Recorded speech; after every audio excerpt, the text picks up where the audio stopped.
Thailand, and as of now, he is deputy rector of Mahamakut University.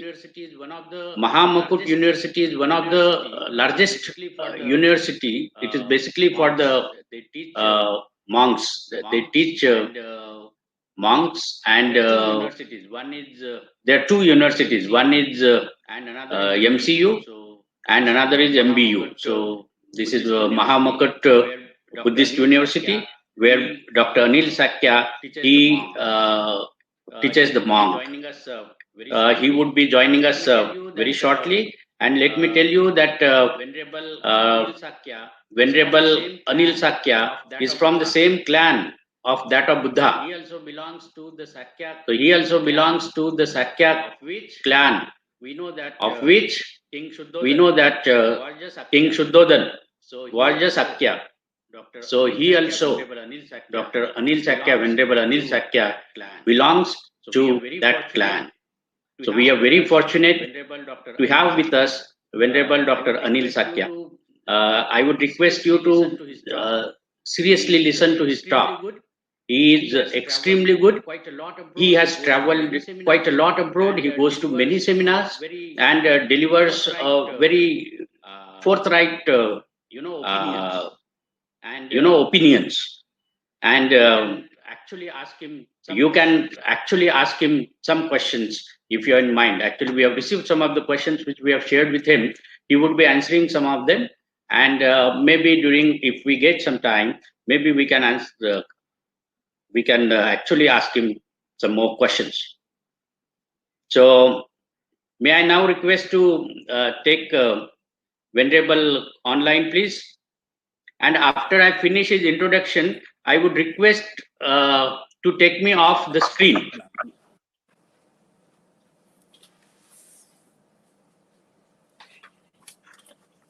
Hello, good afternoon. Can you hear me? Yeah, good afternoon, Bante. Venerable, I can hear you, but I am yet to see your picture. Yes. Vandami Bante, good afternoon. This is Dr. Harshdeep Kamble. Happy Vesak. Yeah, same to you, Bante. Yeah, we are.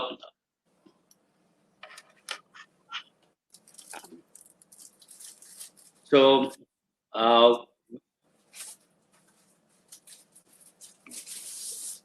Prasad.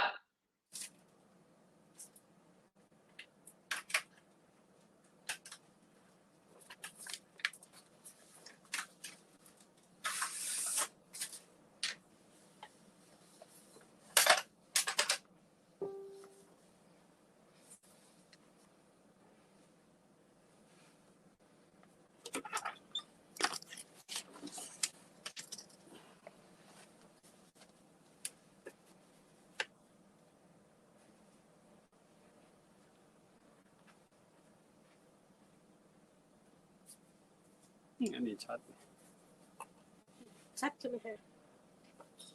String yard.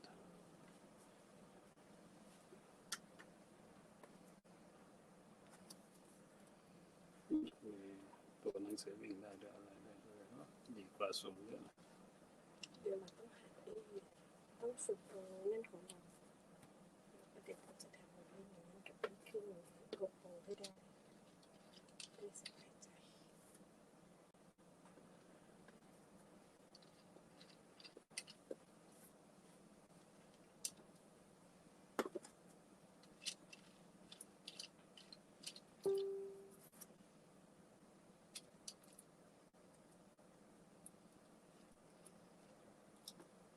So am I waiting for anything?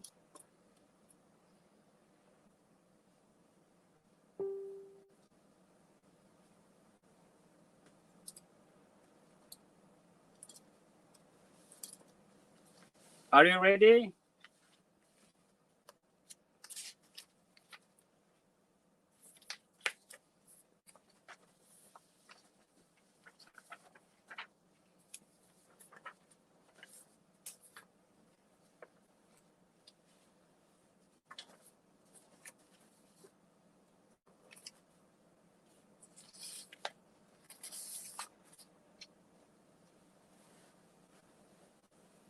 Hello.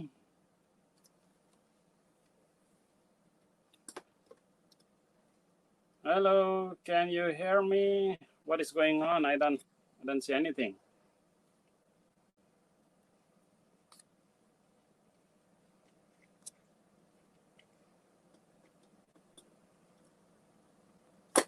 You can start. Okay. Looks like.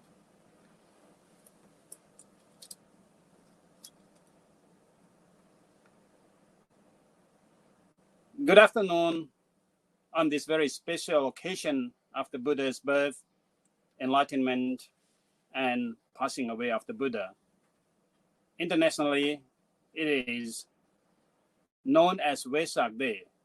However, in South Asian context, we always known it as a Buddha Jayanti. Of course, when we think about the Buddha Jayanti or the Vesak Day, generally for someone who is a Buddhist might think that it is a Buddhist celebration.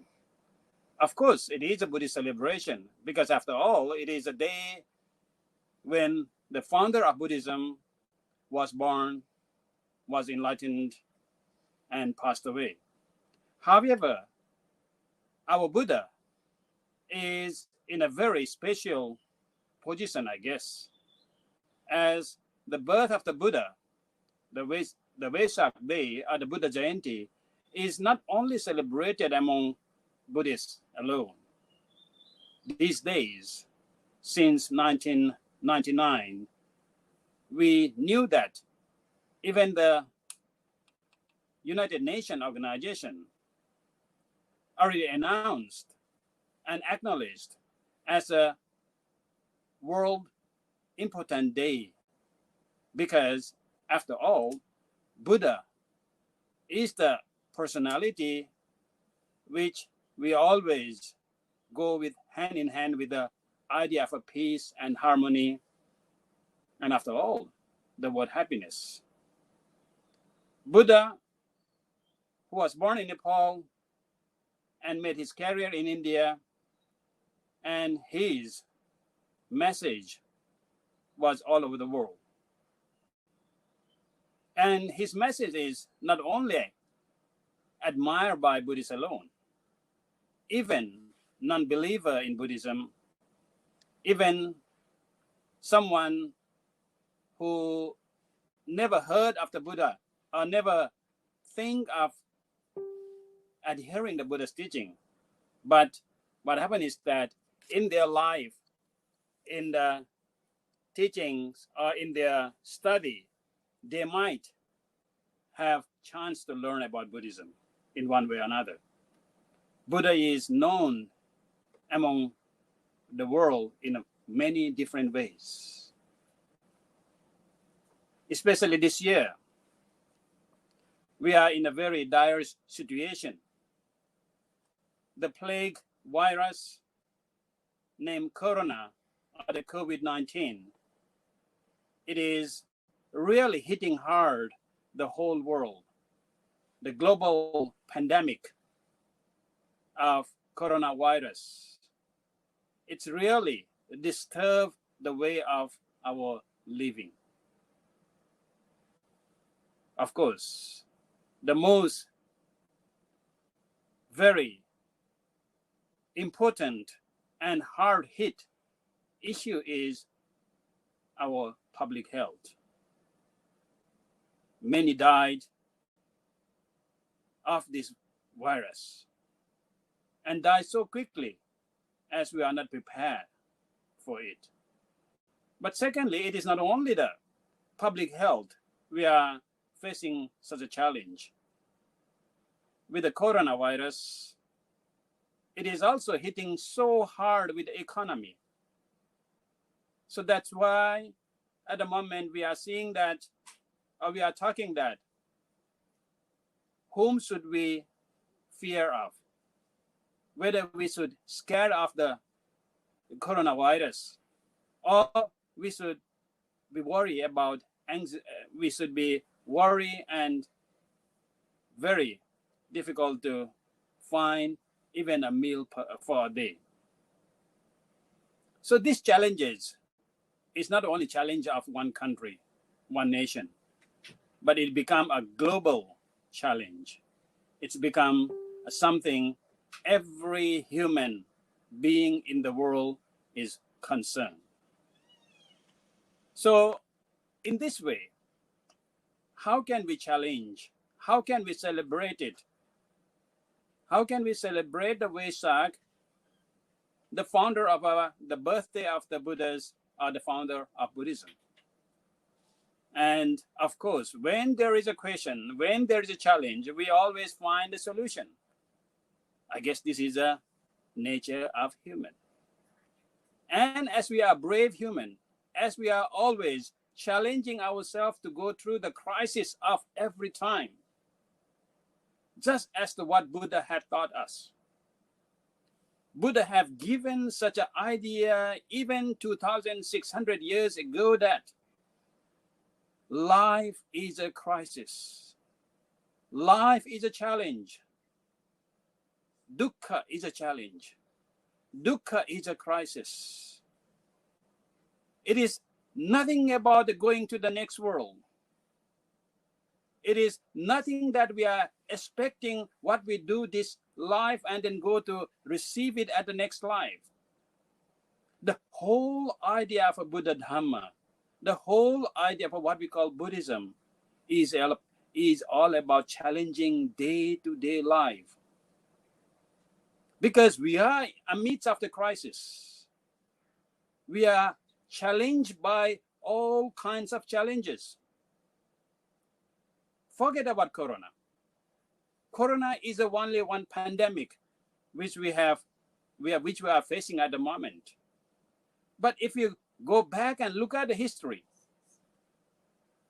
it is clearly seen that even in times of the Buddha, it was in India when plague was a big problem.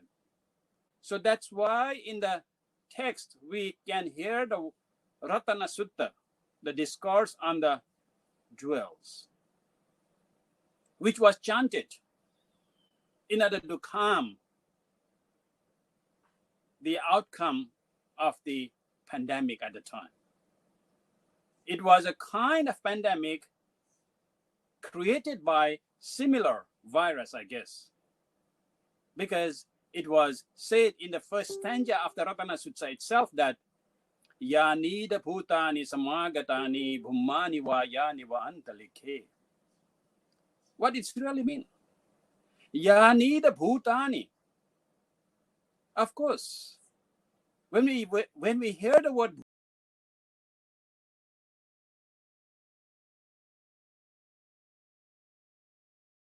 bhutani, we think it is something about this supernatural.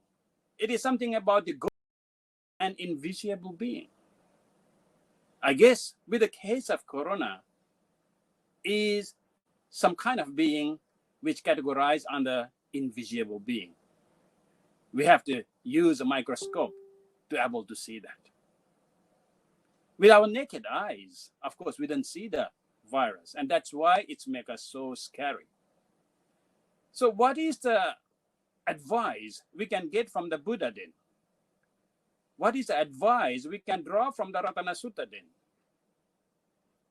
For someone who believes in the power of Ratana Sutta, they may go for lengthy chanting and then hoping that the power of that chanting will heal us. Maybe it could.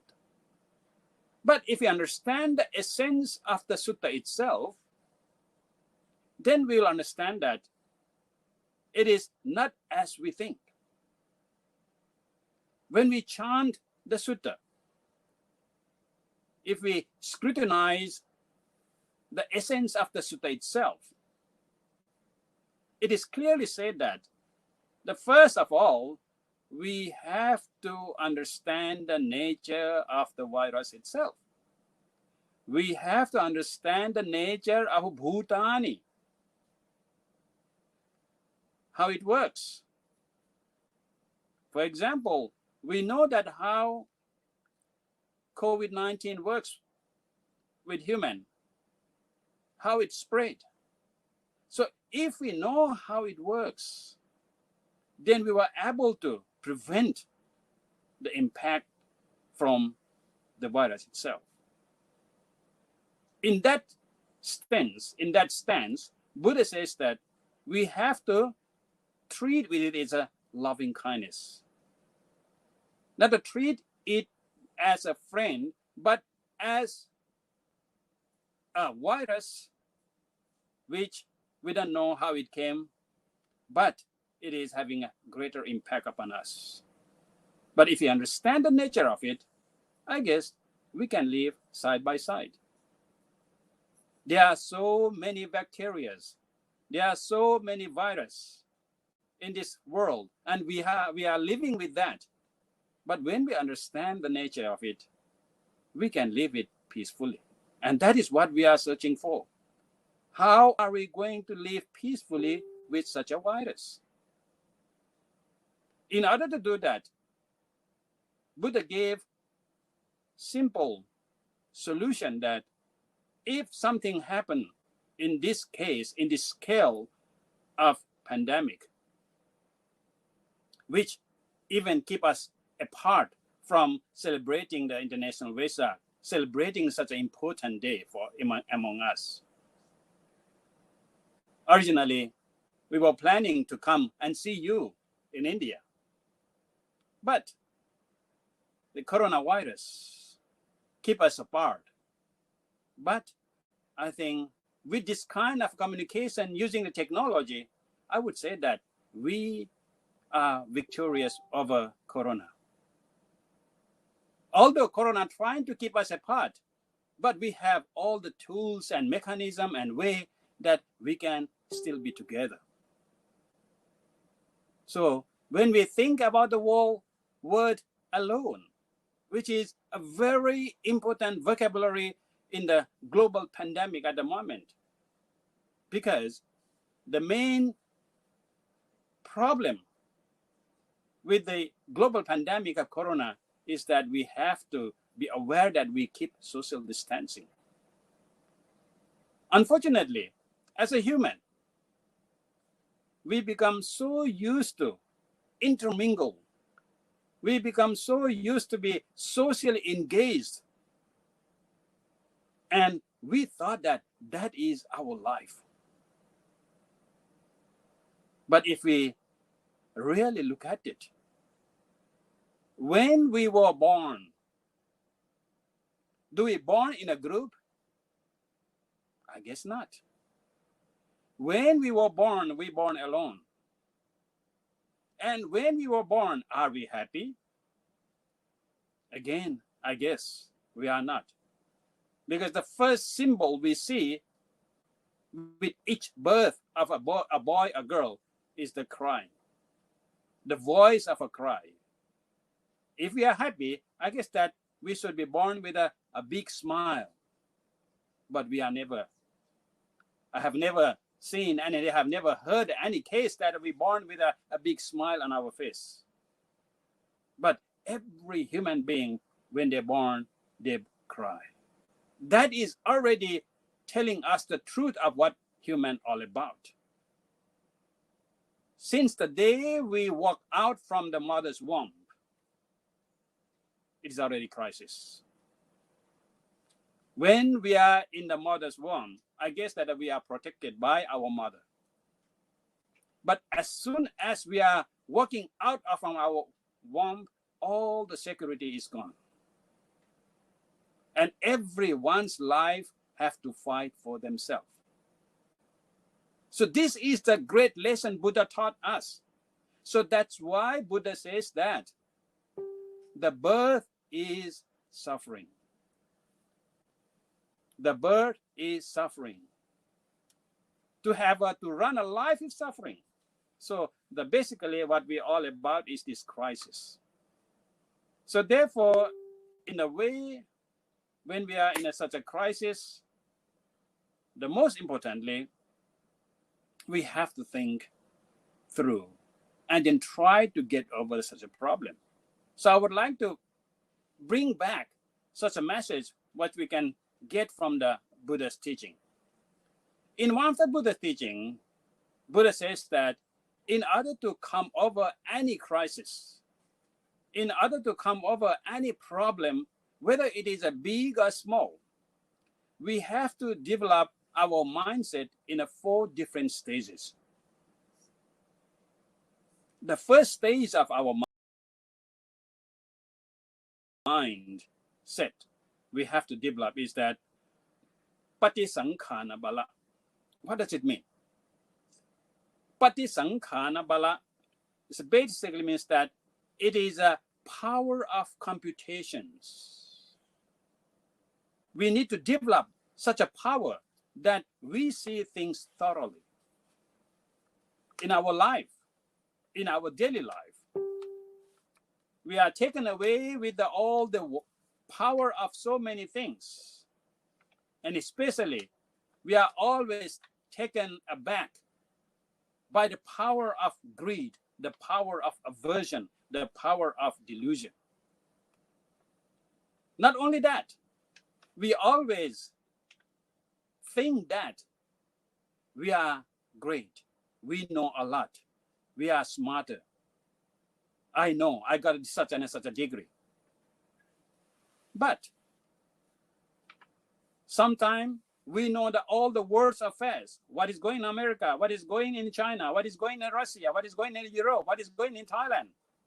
We talk about the Buddhism in the world, and we thought that we know a lot. Well, you might be true. You know a lot, but nothing of yourself. Because the whole idea of learning so many subjects, so many topics, is just to know yourself. Because you, as a human, is so intricate that it is difficult to understand yourself. So that is why Buddha's wisdom is, how do we know yourself? Or how do I know myself? As Mr. Harshdeep has said that in my life, I was a novice at the age of 14.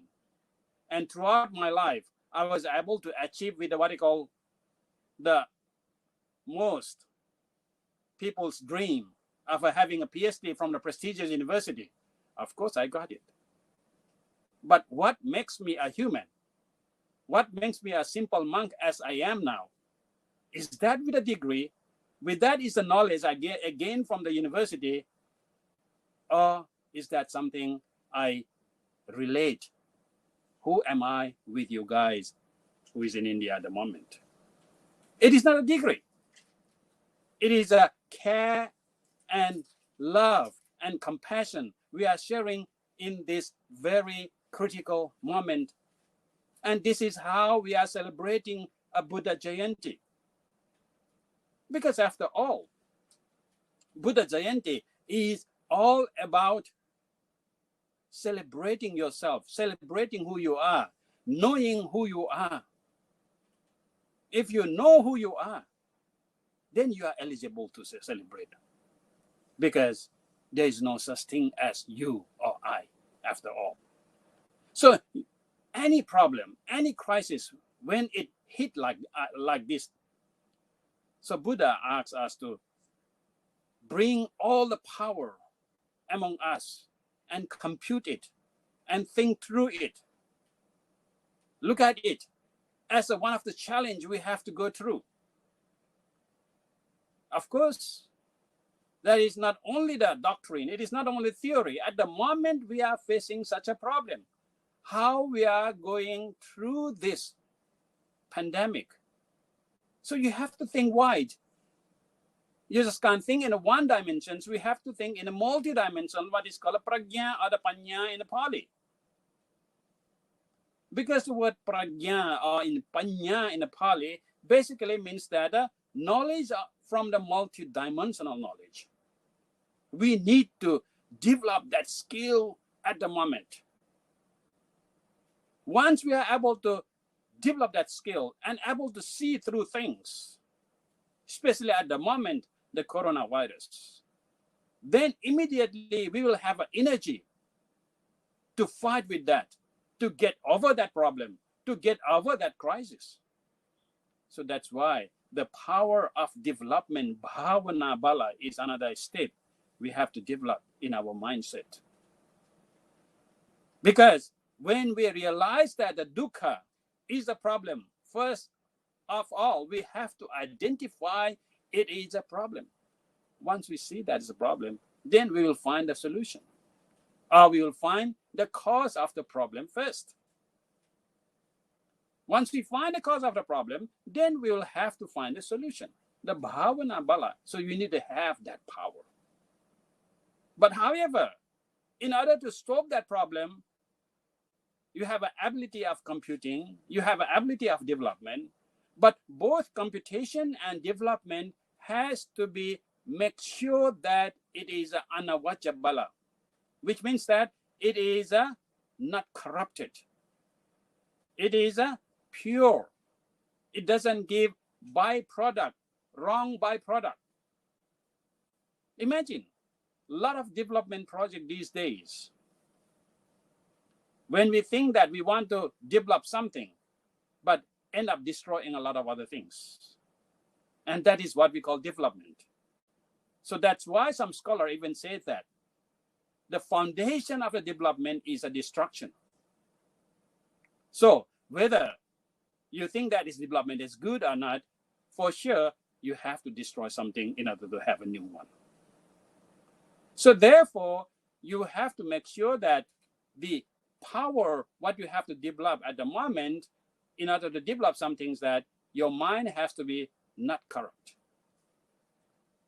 When you talk about the corruptions, it has become a big, big problem. Not only in India, but all over the world. Because when we think of corruptions, the corrupt basically means that when you do, when you think, when you speak, you always see you before others. That is a word corrupt, actually very meaning. So whether you see yourself before others is something very scary, because you are not seeing yourself in relevant to others. Buddha says that who you are is totally dependent on someone else or something else. That is a whole teaching of Pratitya Samuppada, dependent origination. So therefore, in order to solve this problem, we have to have what we call is the power of computation, patisankhana bala, then bhavana bala, when we have to have this dedication and develop to come over that crisis or that problem. And the way we have to go through is that by our mind is a very pure mind, is not corrupted. But last and not least, is something we have to always think that why are we doing all those things? So you need to have a fourth power. What is that fourth power? Fourth power is Sangha Bala, which basically means that the power of helping others, the power of compassion. Compassion becomes a key message here. Imagine what is compassion all about. In most of the secular world, if you are going for something what we call success, you are always taught that you have to build up what he calls passion towards that. Of course, if you want to pass your exam, you have to be passionate with that. If you want to success in your business, you have to be passionate on that. If you want to win over someone's heart, you have to be passionate with that boy or that girl. That is true. But that is only half true, because you are looking from your own side. You are looking as an egocentric idea. So that's why Buddha says that in some kind of a success, it is true that we need to have a passion. However, that passion has to be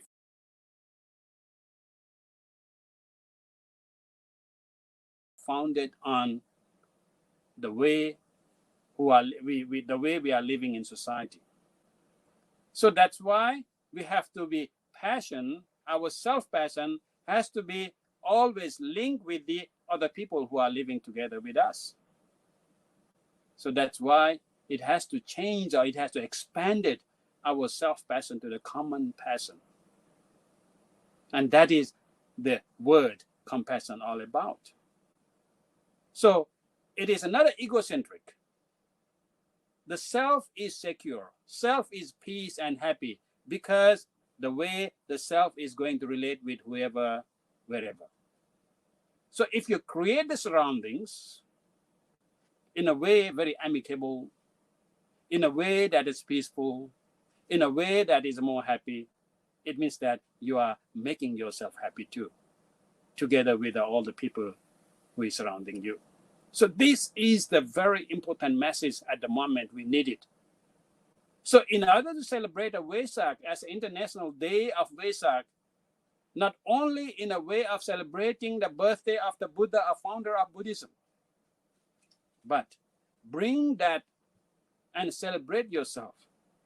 Celebrate the way how you look at yourself. Look at the Vesak day as a day for opening your eyes. Buddha says that there is a Buddha, means that awakening. But in many times we are not a Buddha, but we are Buddhu. We are stupid to look at ourselves. So the very Vesak day is basically means that we have to develop the idea of looking at yourself, to understand yourself, who you are, how you are dealing with the things, and so and so. This is a very important message of the Vesak. Vesak, when we think about the Buddha, it was the birth of the Buddha. Imagine why we are celebrating a birth of the Prince Siddhartha Buddha. Because it is so important in a way that it is the story of the Buddha is so close to our heart. Buddha is not a god. Buddha is not a supernatural. Buddha is not a Rama, not Vishnu, not a Brahma, not a Jesus, not Allah. Buddha is simple human being, just like me, just like you, and just like anyone who is watching this. But he's different in some way. He's different in some way, in a way that since the day he was born, he was determined. Since the day he was born, he was perseverance. Since the day he was born, he wanted to improve himself from the whatever the status he is in.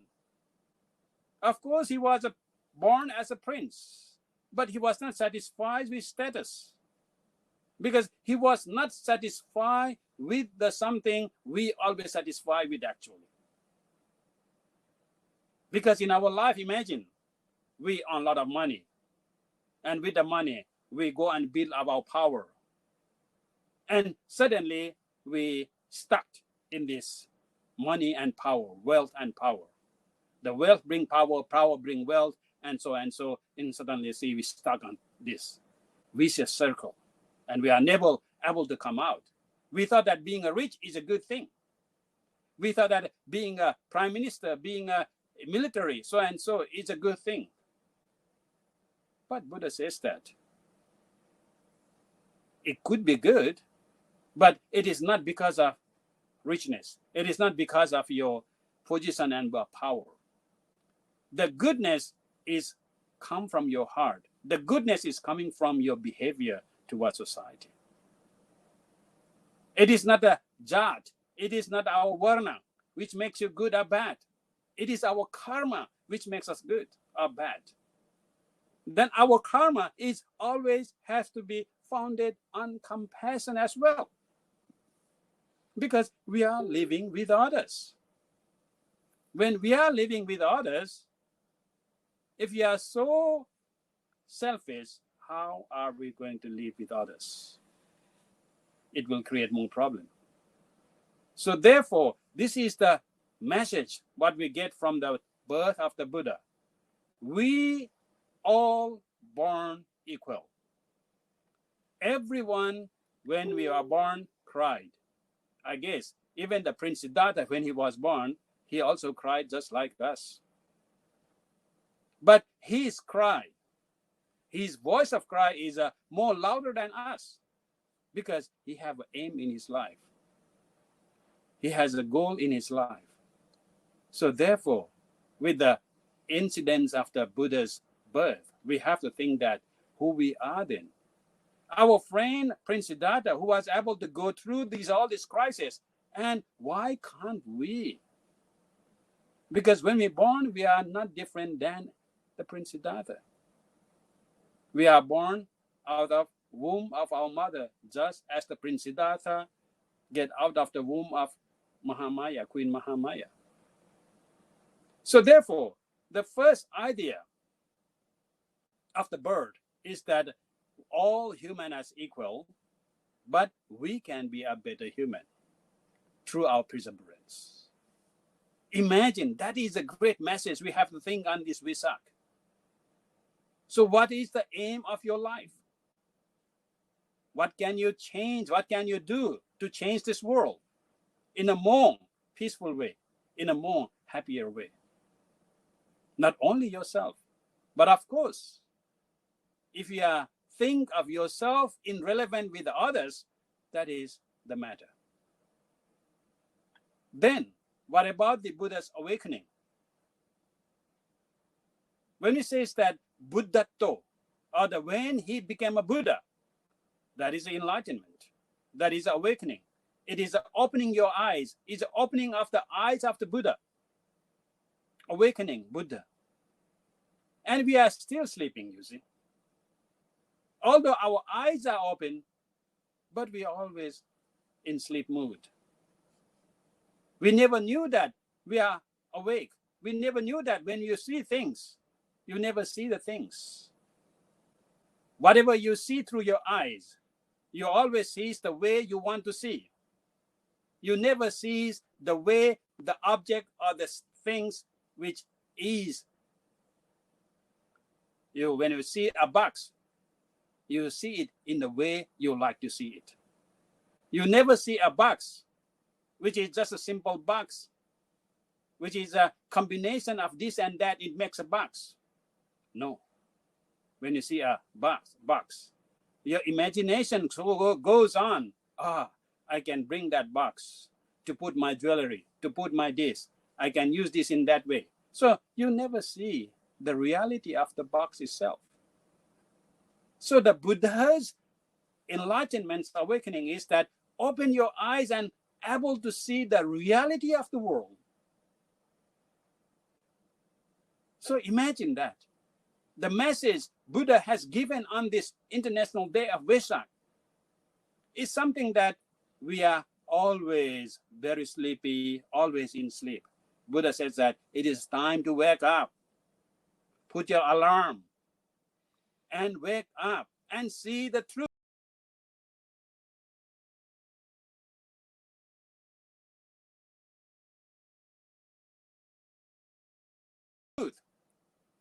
What is going on around you? What is going on inside your mind? So when you try to see that, then state after state, village after village, for what? For the benefit of the many, for the happiness of the many, for understanding of others' suffering, with the understanding of others' suffering, with a compassion to the world. You see, when we think of the Buddha, he was not never selfish. For some people, they thought that Buddha is sometimes in a selfish mood. For example, one of the questions is that we read in the life of the Buddha that after the enlightenment of the Buddha, Buddha was reluctant to teach. Of course, that might be true in some sense. But what do you mean by reluctant? What do you mean by his mind is not full of compassion? I don't think so. But imagine all the situation of the society at the time. What he thought was totally against the grain of the world view or the view of the time at the time, especially with the Brahmanism, especially with the Jainism. So the majority of the people always think that in order to get peace and happiness, you have to please God. But suddenly Buddha was saying that no, there is no such thing as a God. The Godness is within yourself. You can improve yourself to be God here and now, not in the heaven somewhere we are not seeing.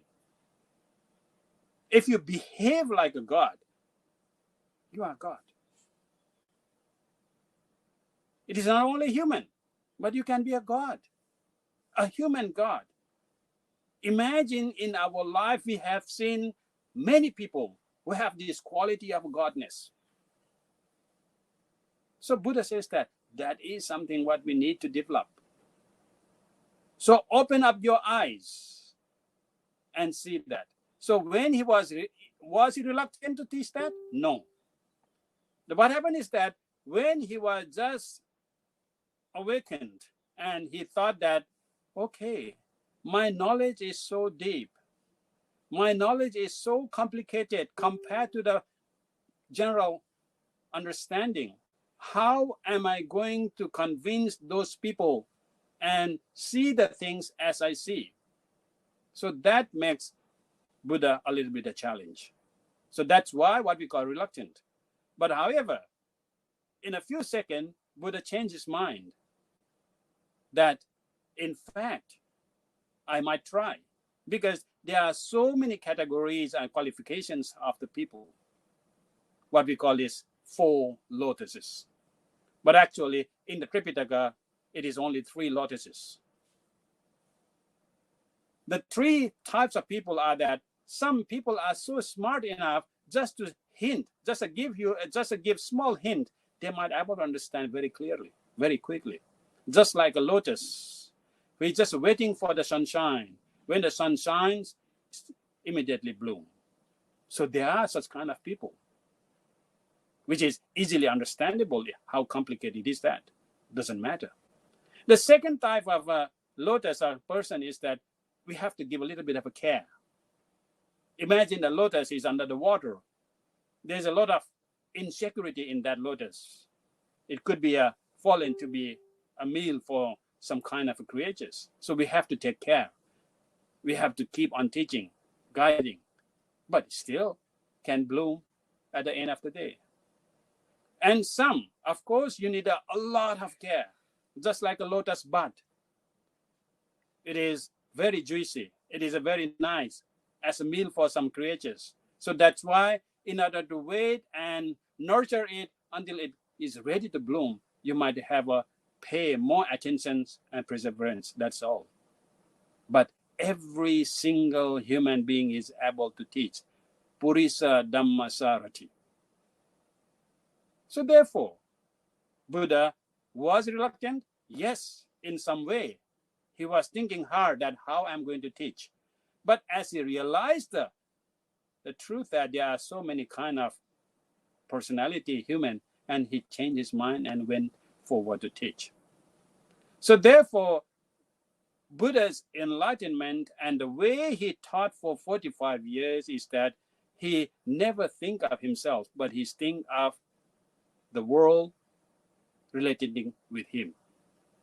Because imagine, when we think of whatever subject, whatever country, whatever issue we are thinking, first of all, we have to have I. And then when you are there, you make all those stories by yourself. So therefore, you have to relate yourself with others, which is totally different from the way the Indian society at the time.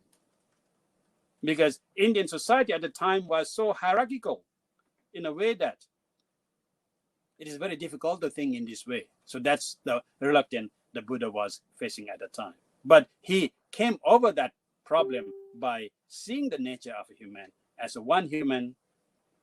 It is not only the intellectual quality we might have to develop. So that is something we think as a Buddha's birth. So his birth is not only giving that opportunity that we can go through all the crises, we can achieve the way, the goal we are wanted. But at the same time, we have to think in a more majority and able to see things as they really are. Not only that, for after 45 years, he passed away and become Parinibbana in Kushinara. When he was Parinibbana, of course, again he taught us that Appamadena sampadeta. What it really meant. He summarized all his teaching, 45 volumes of Tripitaka, 45 years of his teaching experience. He taught in a single word, that is to be mindful, be cautious to all this changing world. So we are facing the crisis of this coronavirus. And then that is our challenge. Buddha said 2,600 years ago in the Vesak day that the world is impermanent. So we have to be ready to accept what is the impermanence we are facing all about. If we have this mindful, if we are ready to change, if we are ready to understand what we are challenging, what we are facing, then of course we might come with the wisdom how to come over that problem. So therefore, when we think of the Buddha's teaching in the Vesak day, we have to think in a one message is the mindfulness. To be mindful with whatever things, the thought, the speech, we are committing every minute, every second, and every day. To be able to know yourself relating with others. Because my word, if I'm speaking alone in my room without this technology, of course, it doesn't matter. Some might address me as a crazy monk, that's all, because I'm able to speak alone in the room. But apart from that, it is another something matter to the world. But although I'm speaking in the same spree, but with this technology, I don't know how many of you in India is hearing me. So every voice, every noise, every word I make, I have to take my responsibility. I have to think in a way that what is the impact it will give you to all the audience. So when you're able to think that, that is a Buddhist way of thinking, you see. That is trying to put yourself in amidst of the community and society. And that is the message of the Vesak. It's a very important Vesak. That's why I always say that Vesak is something very important, and then we might just simply give a new meaning of the word Vesak in a one way or another. For example, in one of the conference, I gave a new meaning of Vesak. What is that? Vesak has to be V for virtuous, E for enlightenment, is S for successful, A for awakening of, and K for knowledge. Because Buddhism is a religion of wisdom after all. So Vesak is very meaningful in a way that it is a day we wake, we open our eyes, able to see the Dharma. So today is Vesak. I'm urging all the audience, all the Buddhists and non-Buddhists alike, and the Buddhists alike, through this media, saying that the greatest celebration of the Buddha's day as a Vesak day is that able to try to open your eyes and see the Dharma. Dharma is basically the truth of sustainability. The Dharma is means that upholding what? Upholding the reality, upholding the whole balance between our health and wealth at the moment. So if you can do that, we can call it a celebration. So if we put in the perspective of the Vesak, I would say that we have a 3 event happen on the Vesak day. That is a birth, which basically means that the Buddha, which basically means that awakening. The enlightenment is another word is for the Dharma, and Dharma basically from etymological point is the balance you make between a good and bad, the balance of living your life. And the date of the Buddha is actually created another whole impact in the society we call Sangha, the community of the Buddhists or community of any kind. The Sangha is actually a community. So that's why I always present Vesak Puja Day is a ABC Buddhism Day. It is a true meaning of Vesak is actually ABC of Buddhism. Birth is awakening. The awakening or the enlightenment is making our life balanced, able to see the balance in our life. And how we balance? By making a balance within yourself and the community, the Sangha. So this is the greatest message I say that we need to develop in this idea of the Vesak. Some of the question I got through our communication is that why do misery like corona epidemics are being suffered by human beings, killing so many of them in the world? What is the explanation in Buddhism for this? There is a very important explanation in Buddhism about the death of human being. Buddha says that there are 4 causes of a human death.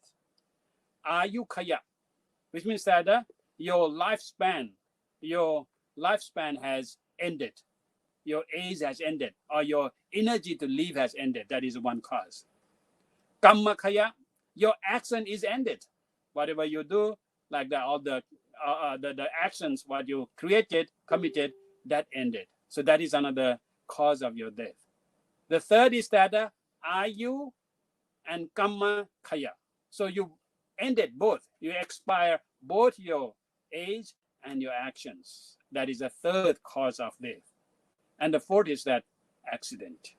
So in this case of corona, I guess that it is something we have to accept that is a natural creation which is challenging us. And when you are not ready to challenge, of course, we fall as a victim. It is not about the karma. It is not about something we always throw the blame to someone else.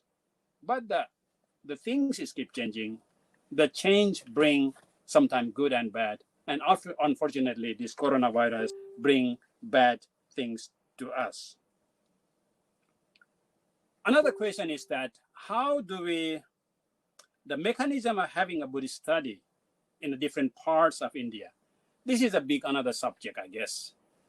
When we think of the Buddhist study, at the moment, we have a very structured Buddhist studies which we can exercise in the monastery, which we exercise in the university and colleges.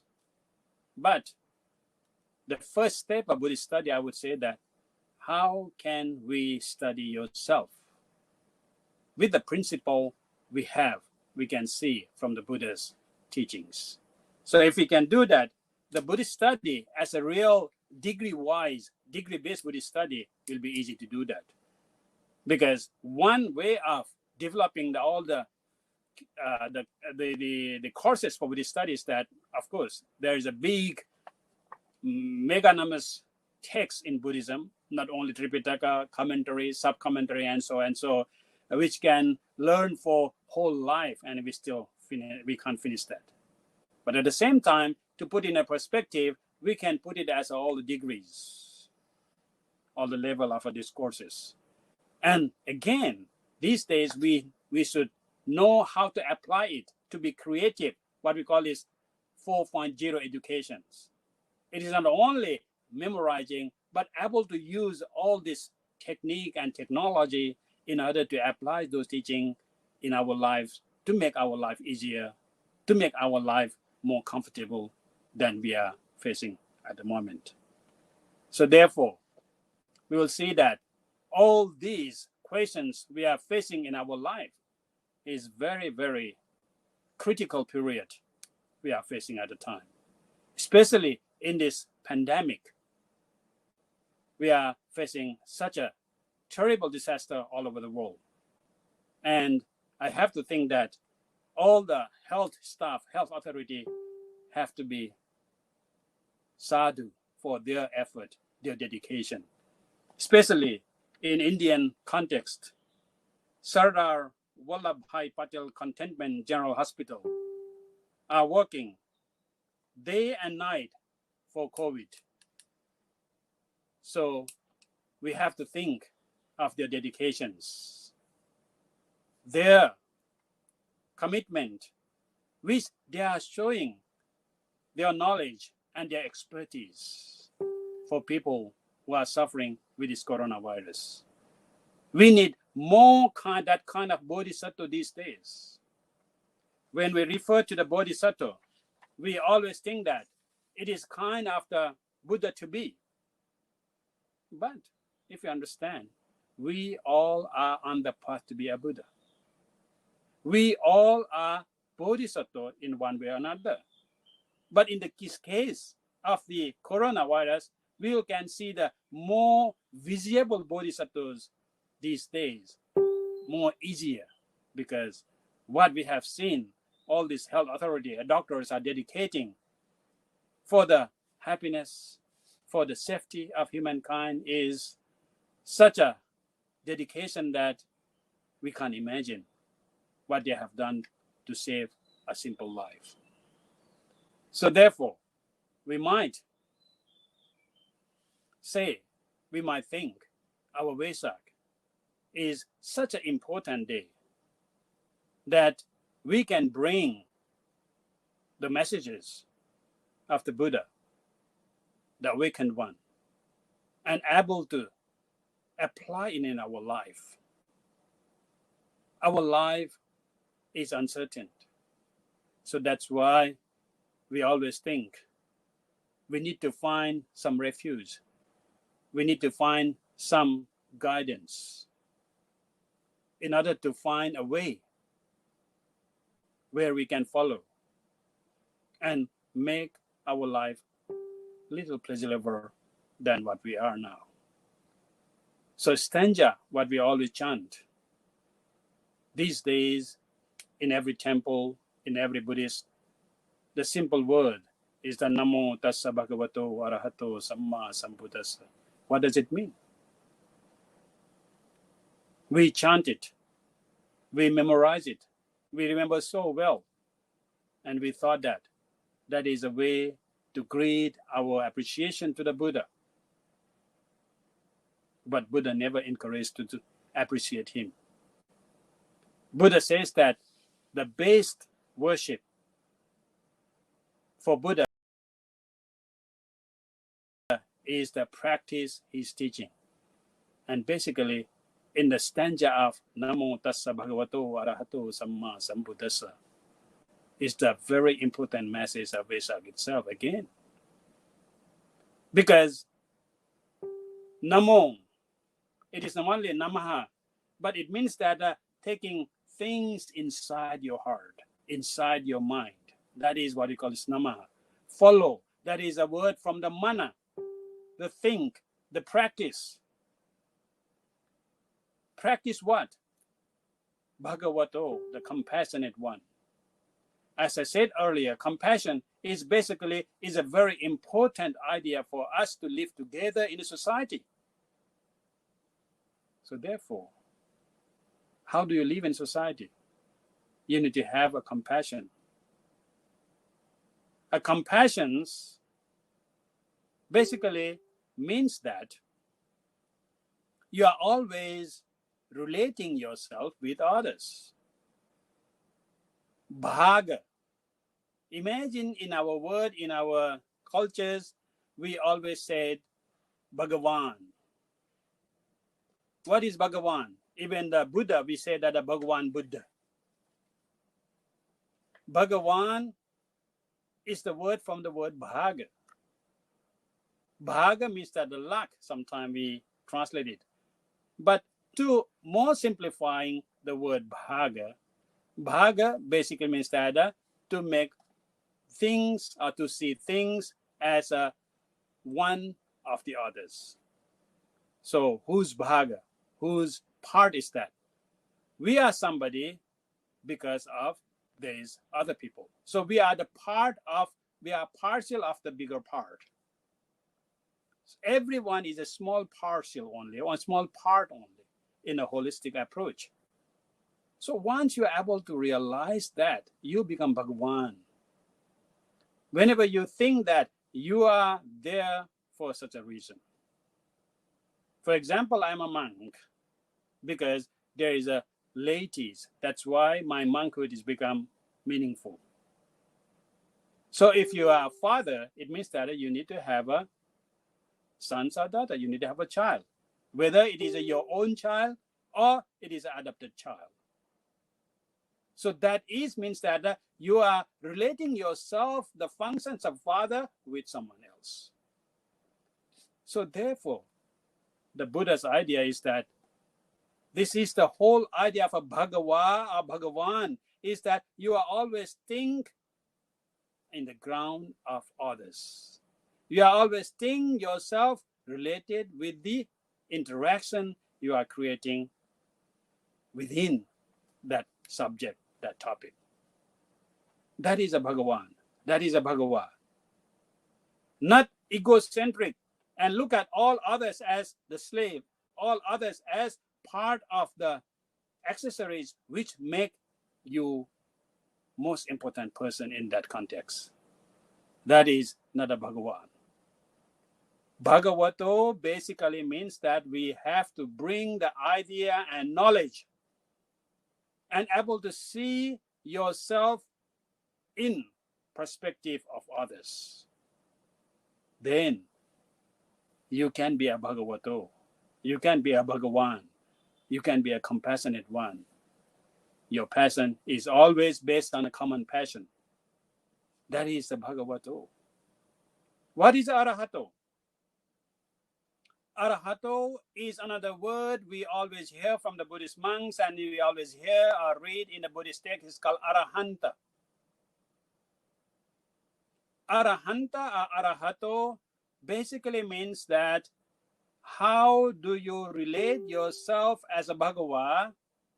Once you relate that you are a smaller part of a bigger things, a bigger world, then you have to act accordingly. If you think that you are a certain small part, but if you are trying to occupy more than what you need, that is not a Bhagavan. So therefore, in order to make yourself a true Bhagavan or Bhagavato, you have to act accordingly. So that is Arahanta. Hanta means that pardoning, for the severing, killing. Killing what? Enemy, Ari. But the Ari, the enemy here is basically a mental enemy. As I said before, as I said earlier, that we are always challenged by the greed. We are always challenged by, I like this, I don't like that. We are always challenged by hatred. We are always challenged by the ignorance. Therefore, we thought that when we think of acting accordingly, the true understanding of who we are as a Bhagava, as a part of the whole thing, then we have to reduce what we call our incentive of living together. the greed, the hatred, the ignorance, all those things have to be killed. All those things has to be thrown away in the garbage bin, because you can't be a part of something if you have a big amount of greed, hatred, and delusions. Because with the greed, hatred, and delusion, you want more space. Your body becomes floated and so big. You need this and that more than anyone else. You will have hundreds and thousands of reasons to support that, why you need this. But immediately, once you see yourself in perspective of others, all your requirement, all the understanding as who you are, immediately changes perspective. That if you can help others, it means that you are helping yourself. Not helping yourself, it's become helping others in one way. But when we look at, if we look from the perspective of helping yourself, suddenly you are looking at others as a slave, as something else. It's alienating yourself from the others.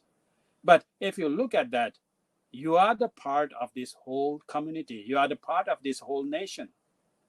So if you are trying to save the nation, if you are trying to save your community, if you are trying to act yourself irrelevant to where you are living, what you got it, so immediately that is the whole idea of Arahato or Arahanta.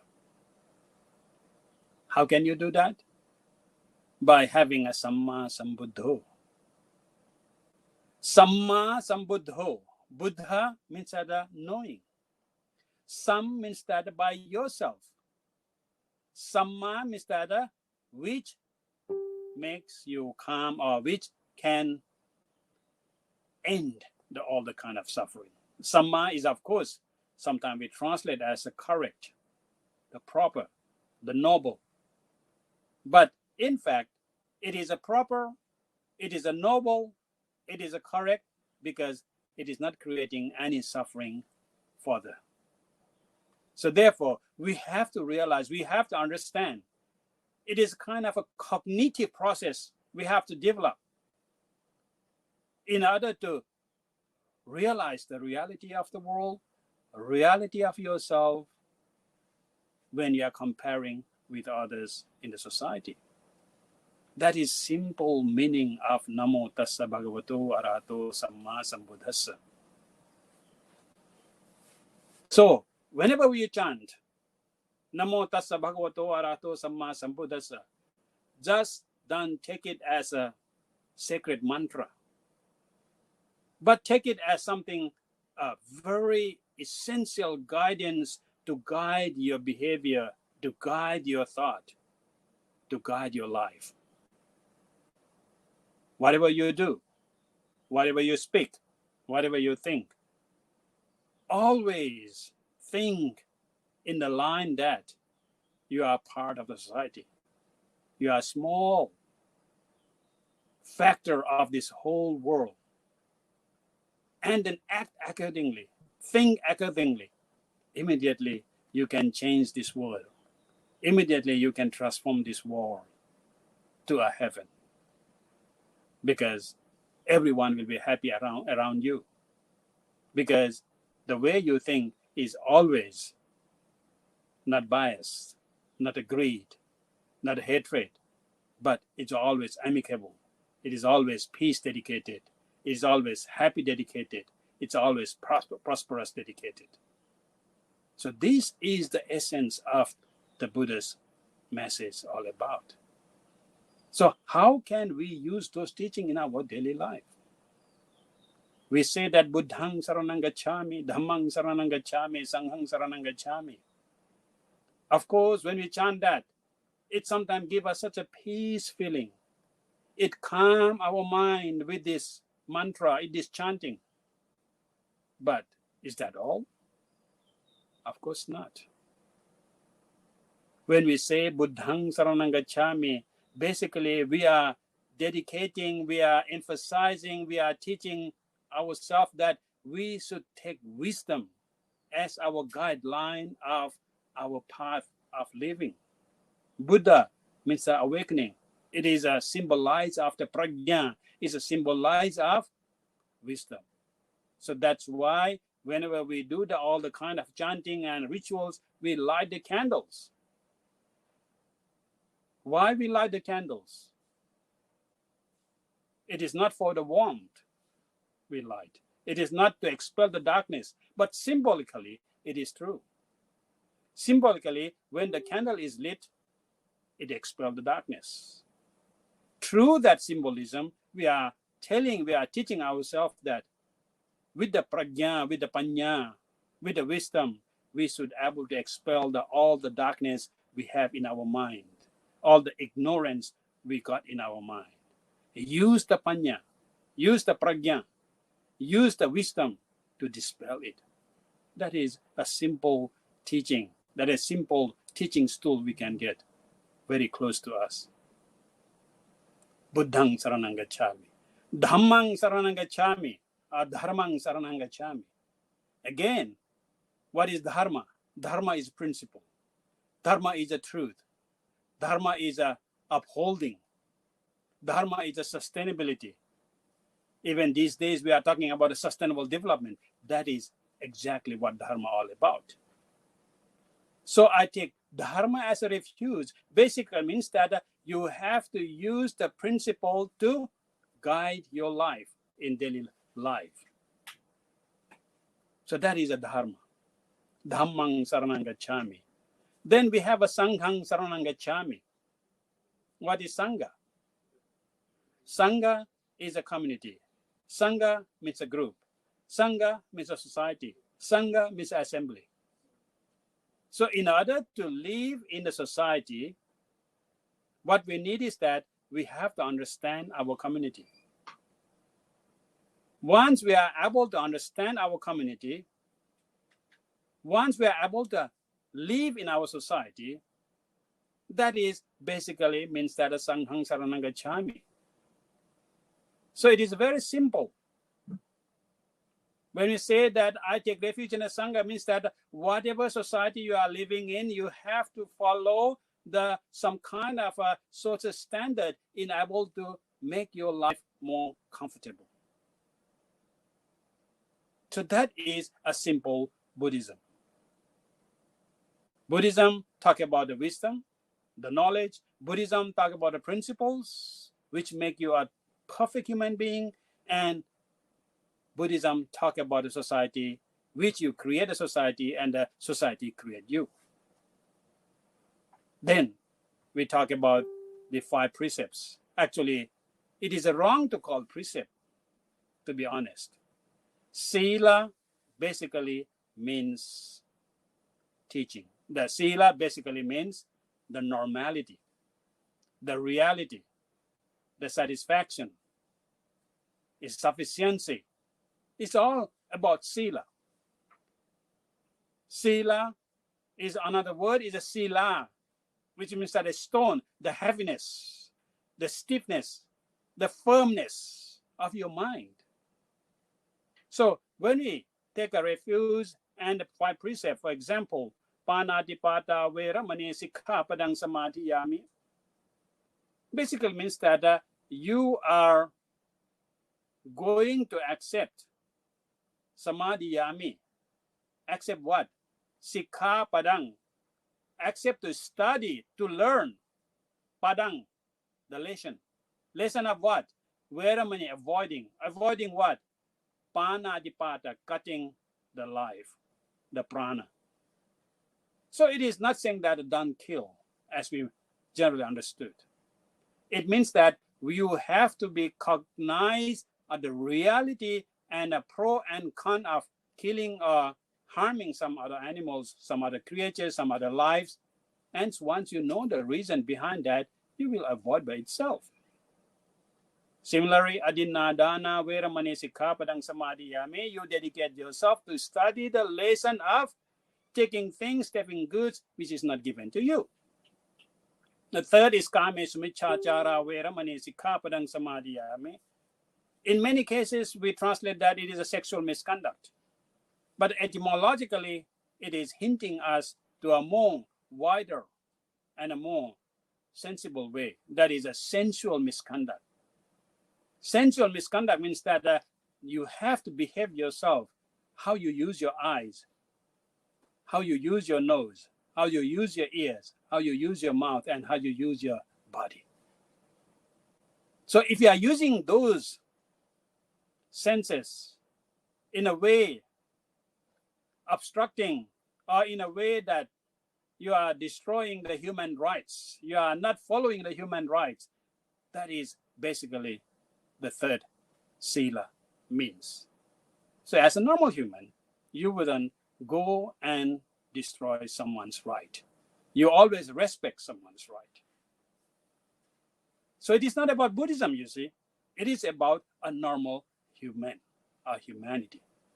The fourth sila. I dedicate myself not to tell lie,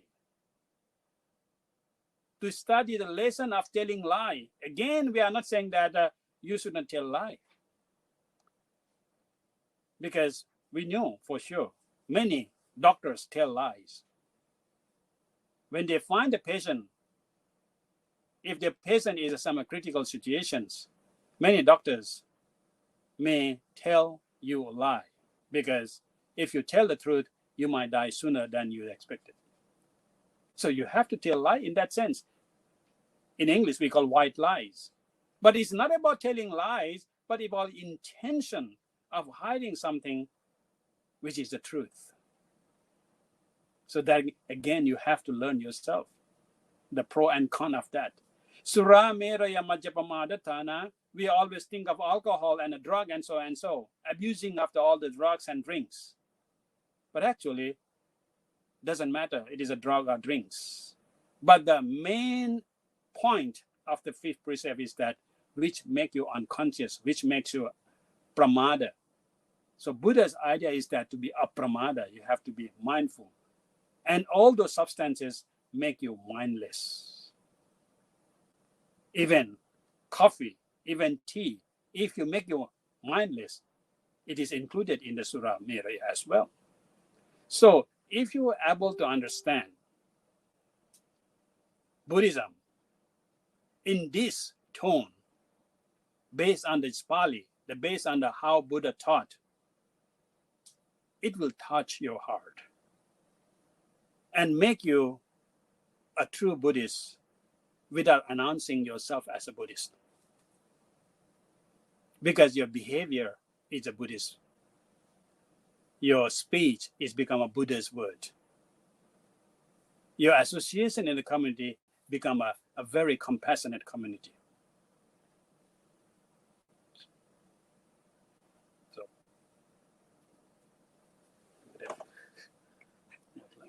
จบแล้วเขาบอกว่าเพิ่มเขาขยาย30 นาที อ๋อถึงว่า เขามีแมสเสจมาขยาย30 นาทีแบบนี้ก็ไม่รู้30 นาทีเท่าไหร่แล้วก็จบแล้ว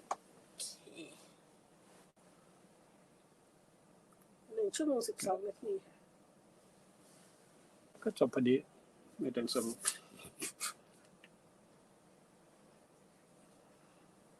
เมื่อกี้เหลือ2 นาทีพระอาจารย์ยังต่อ ก็เลย นั่นเขานั่นแหละก็นะที่จะดูวันนี้ก็ดูไม่ได้ก็เลยมันเขามีตัววิ่งมาบอกว่าขยายเวลาอีก30 นาที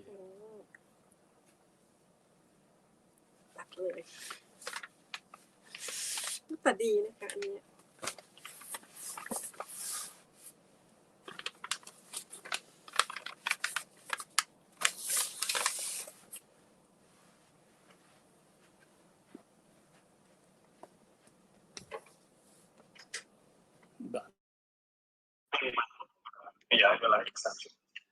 Yeah. Good evening, Venerable.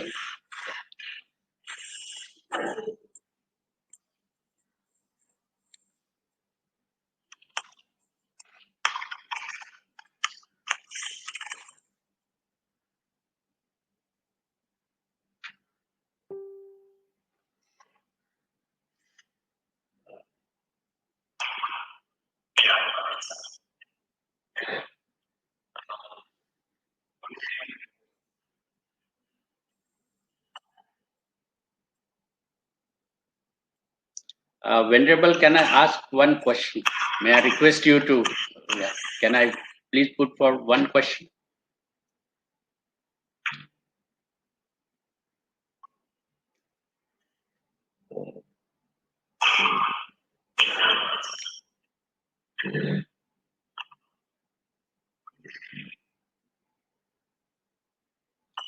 Venerable, can you hear me?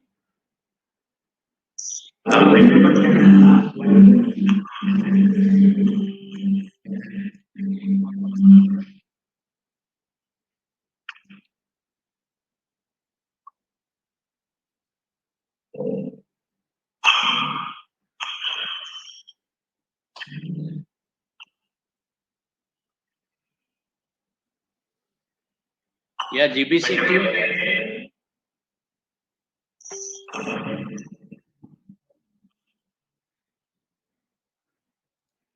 GBC team.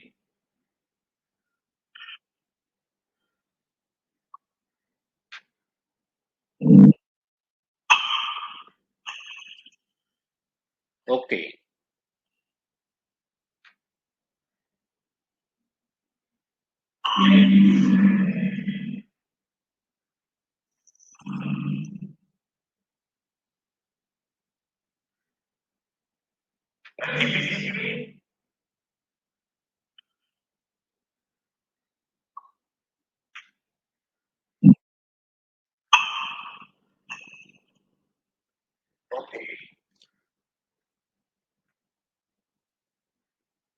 Are we trying to get Venerable online, please?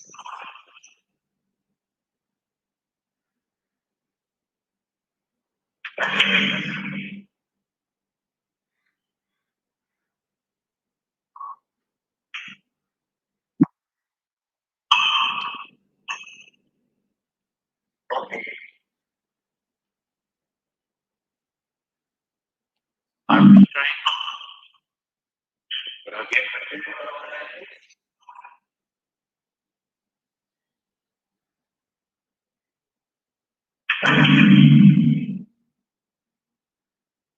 Hello.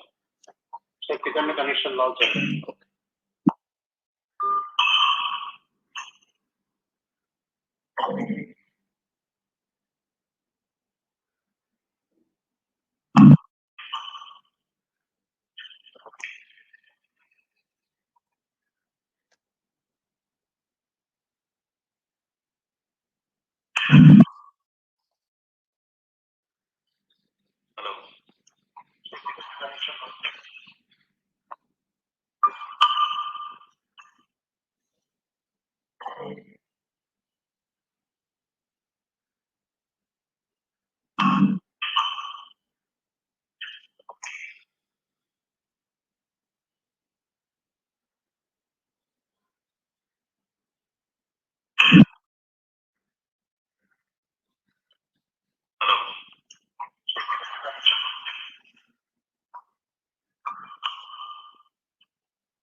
Venerable is waiting to be connected.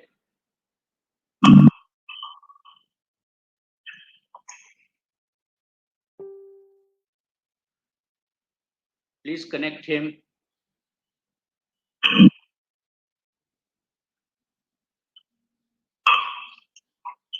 Hello. त्यांना परत link click करायला पाहिजे का?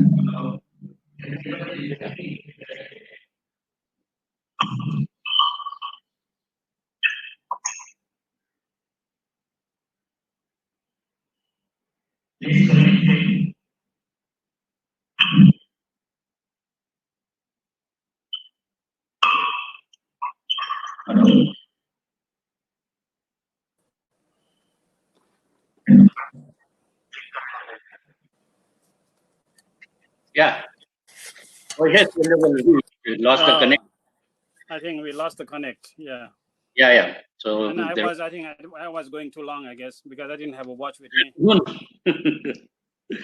Oh, it was so interesting, Bante, and actually, I was the one who asked the question about that corona. So I was very curious, like why so many of people they have to die because of such an epidemic.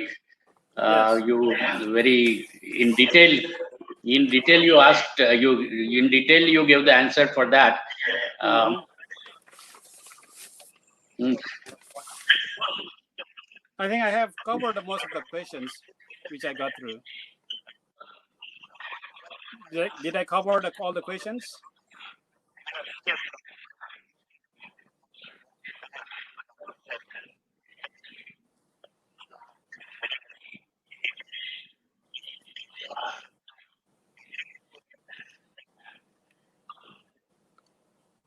Hello, it's what's going on now?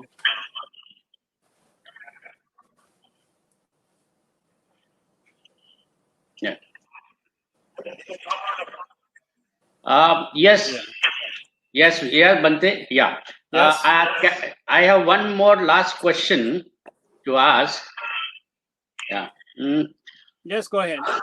yeah. How much is enough? Pardon? Repeat the question again.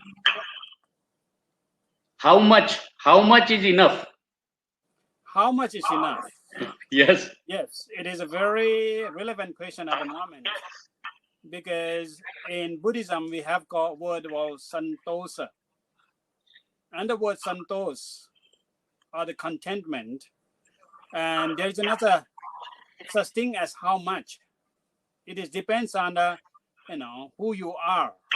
It is not about how much. It is about how much you can take, how much you are allowed to take. Imagine when we think of the something very close to us. When we pour the water in the glass, what do you say? If the glass is going to be full, what do you say?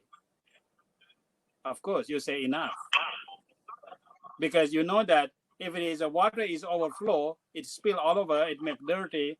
And although you know that the water is so precious, you will say you have one glass and you say enough, enough, enough. But let's change, and then let you pour the money into your glass. What you will say when the glass is about to fill? What do you say? Do we say enough? No, you say more and more and more, because you are saying more and more and more, because you don't understand the value of that money. You think that if you have money, you can get more water, but of course it doesn't work in that way. Money is only a kind of a factors to get the water.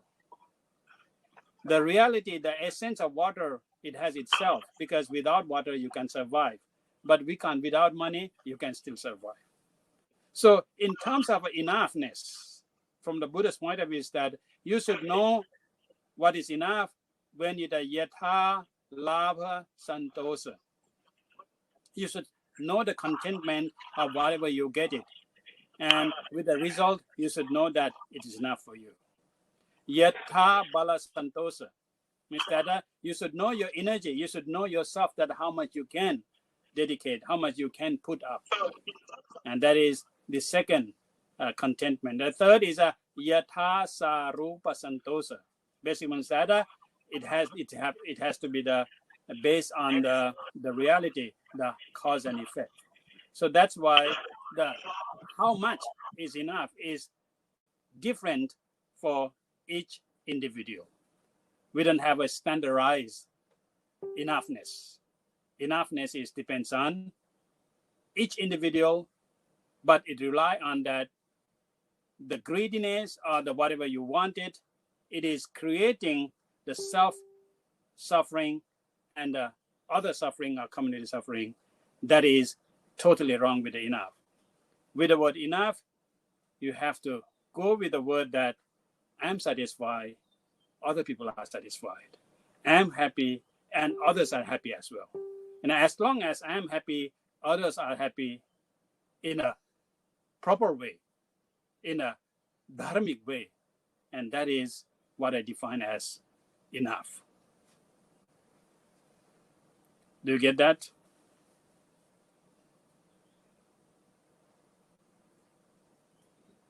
Hello? Hello? Is that connection still on?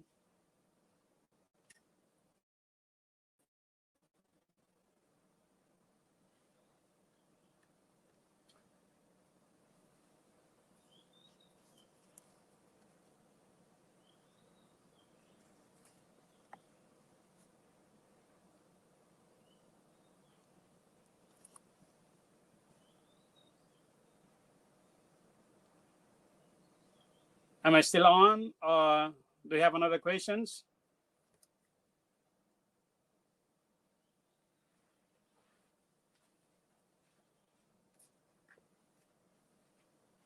Hello.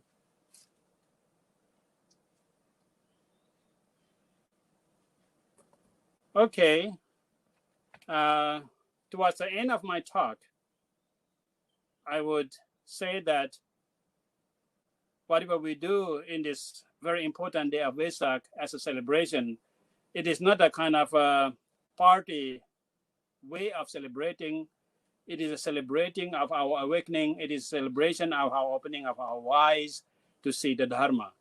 Therefore, may I give my blessings to all who is in the path of this searching for their way to gain such a happiness and such a peace, and able to fight with the whatever the crisis you are fighting through in your life. All of you may success and able to find peace in your search. Abhivadana silissa niccang buddha pachayino chattaro dhamma vaddhanti ayuvanno sukhang balang siddhamattu siddhamattu siddhamattu idang palang etasming ratanatayasming sabbasadana cetaso bhavatu sabbamangalang rakhantu sabbadevata sabbabuddhanubhavena sada soti bhavantu te bhavatu sabbamangalang rakhantu sabbadevata sabba dhammanubhavena sada soti bhavantu te bhavatu sabbamangalang rakhantu sabbadevata sabba sanghanubhavena sada soti bhavantu te. May everyone enjoy the peace and happiness through the practice of the Buddhism. Thank you.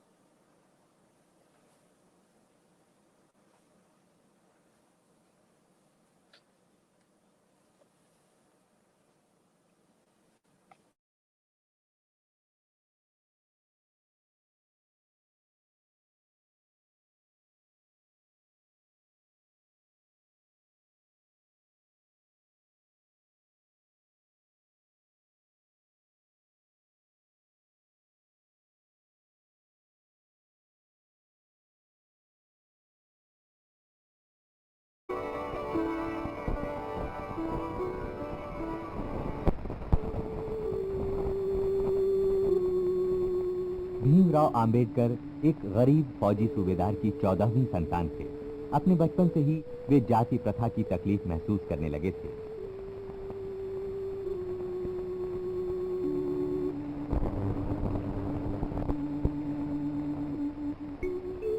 उनकी स्कूली शिक्षा दापोली, कोंकण जिले और फिर सतारा में हुई। जाति भेद की फांस हमेशा उन्हें चुभती रही, फिर भी पढ़ने लिखने में वे सदा आगे रहे।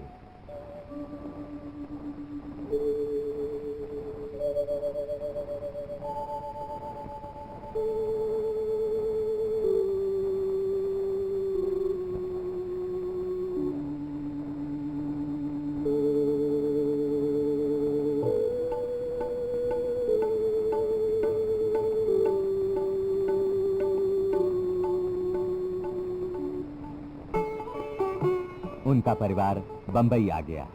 बहुत सी सीमाओं और परेशानियों के बावजूद आंबेडकर छात्रवृत्ति की सहायता से स्कूल से कॉलेज तक पहुंच गए। आंबेडकर सिर्फ पढ़ाई में ही नहीं बल्कि अपने चरित्र और व्यवहार में भी आदर्श रहे। इसीलिए एलिफिंस्टन कॉलेज के प्रिंसिपल उन्हें विशेष सम्मान की दृष्टि से देखते थे। 1912 में वे ग्रेजुएट हो गए।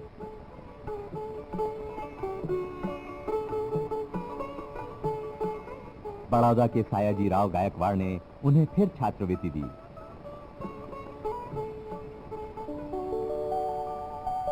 आम्बेडकर न्यूयॉर्क के कोलंबिया विश्वविद्यालय में दाखिल हुए। यहीं से उन्होंने अर्थशास्त्र में मास्टर और डॉक्टरेट की डिग्री प्राप्त की। भारत आकर वे सिडनी कॉलेज में पढ़ाने लगे। थोड़े दिन की नौकरी से उन्होंने पैसा इकट्ठा किया और इंग्लैंड जाकर अर्थशास्त्र और कानून की शिक्षा पूरी की।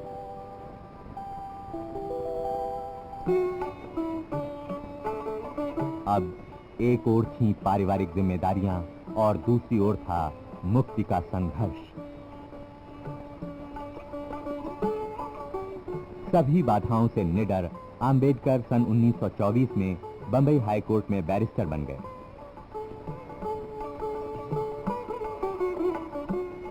वे बंबई विधानसभा के सदस्य थे।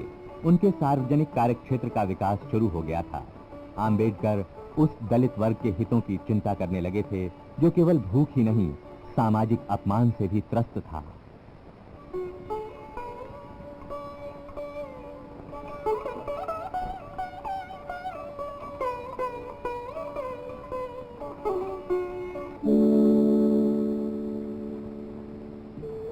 अब वे सीधे कर्म क्षेत्र में कूद पड़े। महाराष्ट्र के कोलाबा जिले में महाद नामक स्थान पर एक सार्वजनिक तालाब सवर्ण हिंदुओं की निजी संपत्ति बन गया था। हरिजनों को वहां पानी भरने का नागरिक अधिकार नहीं था। 1927 में आम्बेडकर और उनके साथियों ने इसके विरोध में सत्याग्रह किया। कानूनी लड़ाई भी लंबे वक्त तक चली। आपण सर्वजण तळ्यावर जाऊन आपली ताण मागू आणि म्हणून येरशर थिएटरमधून उभ्या पेठेने तामटाळीनं सहाबरी घाटावरून आखिर में अदालत ने हरिजनों की मांग स्वीकार की। आम्बेडकर की विजय हुई। छुआछूत के खिलाफ लड़ाई लड़ने के लिए आम्बेडकर ने कई पत्रिकाएं शुरू की और जातिवाद का भी विरोध किया। मराठी पाक्षिक बहिष्कृत भारत में आम्बेडकर ने हिंदू धर्म को सुधार के लिए आगाह किया। अपने आरंभिक जीवन में आम्बेडकर ने कई पद संभाले। वे गवर्नमेंट लॉ कॉलेज के प्रिंसिपल भी रहे। ये उनकी बुद्धिवादिता का अभिनंदन था।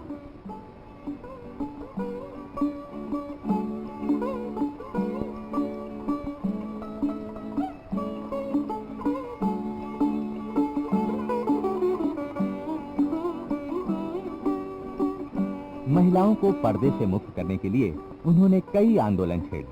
वैदिक विधि और ब्राह्मण पुरोहित के द्वारा हरिजन का विवाह करवा के उन्होंने ये भी बताया कि दलित वर्ग को समान स्तर मिलना चाहिए।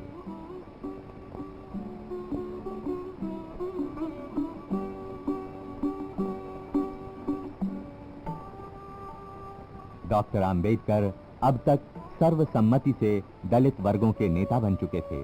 अब वे सभी के लिए बाबा साहब थे। बंबई में उनका घर राजगृह बहुत सी गतिविधियों का केंद्र बन गया था। डॉक्टर आम्बेडकर को किताबें जमा करने की लगन थी। उनके आराम का पूरा समय पढ़ने लिखने में बीतता था। 11 पुस्तकें डॉक्टर आम्बेडकर के नाम से प्रकाशित हो चुकी हैं।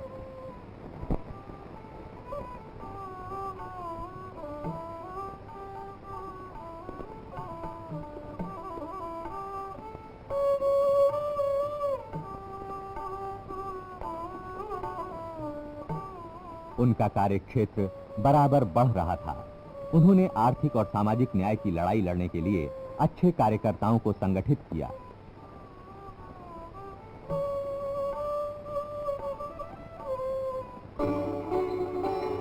भगवान के दरबार में सब जातियों की समानता प्रमाणित करने के लिए मंदिर प्रवेश आंदोलन किए गए। 1930 में डॉक्टर आम्बेडकर एक बड़ी संख्या में हरिजनों और अन्य साथियों के साथ महाराष्ट्र नासिक में कालाराम के मंदिर में प्रवेश का मोर्चा लेकर गए।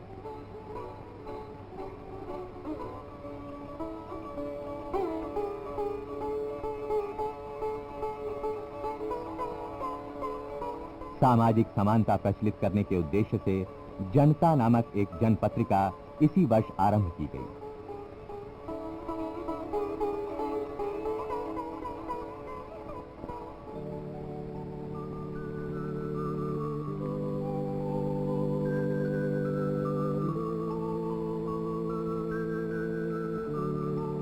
डॉक्टर आम्बेडकर लंदन की तीनों गोलमेज कॉन्फ्रेंसों में प्रतिनिधि बनकर गए, जहां उन्होंने हरिजनों के लिए अलग निर्वाचन क्षेत्रों की मांग की। इसी आधार पर 1932 में सांप्रदायिक पुरस्कार कम्युनल अवार्ड भारत को दिया गया।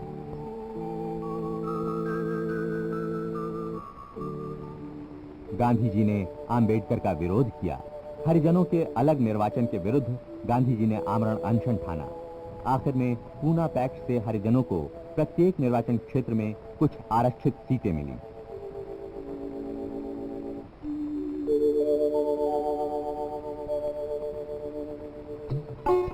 आखिरकार आम्बेडकर ने एक सार्वजनिक सभा में कह ही दिया कि जाति बंधनों से त्रस्त लोगों को अपनी मुक्ति के लिए हिंदू धर्म छोड़ना ही होगा।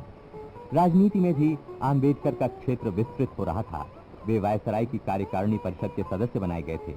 इस स्थिति का लाभ उठाकर उन्होंने दलित वर्ग के कल्याण के लिए कई रास्ते बनाए।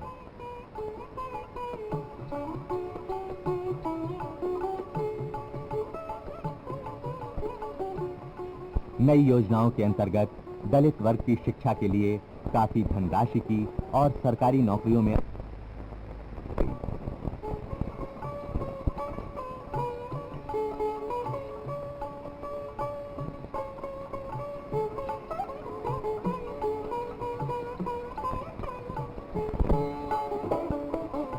सन 1945 बाबा साहेब आम्बेडकर ने एक पीपुल्स एजुकेशन सोसाइटी की स्थापना की, जिसने अनुसूचित जाति के विद्यार्थियों के लिए शिक्षा संस्थाएं बनाई।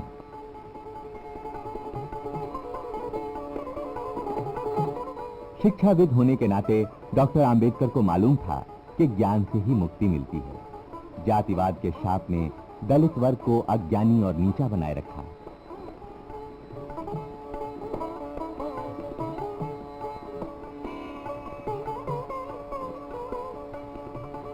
आने वाली पीढ़ियों की इस दिशा में मदद करने के लिए आम्बेडकर ने अपना पुस्तकालय सिद्धार्थ कॉलेज को दान कर दिया।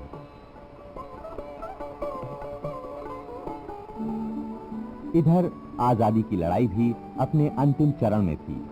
पहले तो क्रिप्स मिशन ने भारतीय राजनीति की समस्या को सुलझाने की कोशिश की, लेकिन लगभग सभी नेताओं ने उसका बहिष्कार किया।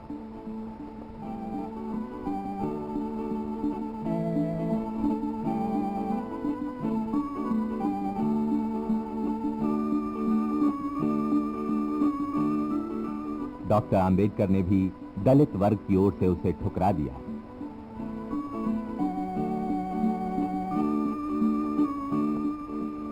महात्मा गांधी ने क्रिप्स प्रस्ताव को उत्तर तारीखी पोस्ट डेटेड चेक का नाम दिया। 1946 में ब्रिटिश कैबिनेट मिशन सत्ता बदलने की योजना पर विचार करने के लिए आया। काम चलाऊ सरकार और एक संविधान सभा भी बननी थी जो स्वतंत्र भारत के लिए संविधान बनाए। बंगाल से डॉक्टर आम्बेडकर संविधान सभा के लिए चुने गए। अगस्त 1947 में संविधान सभा ने एक प्रारूप समिति संविधान के निर्माण के लिए बनाई। इसमें भारत के केंद्रीय विधि मंत्री डॉक्टर आम्बेडकर को अध्यक्ष रखा गया।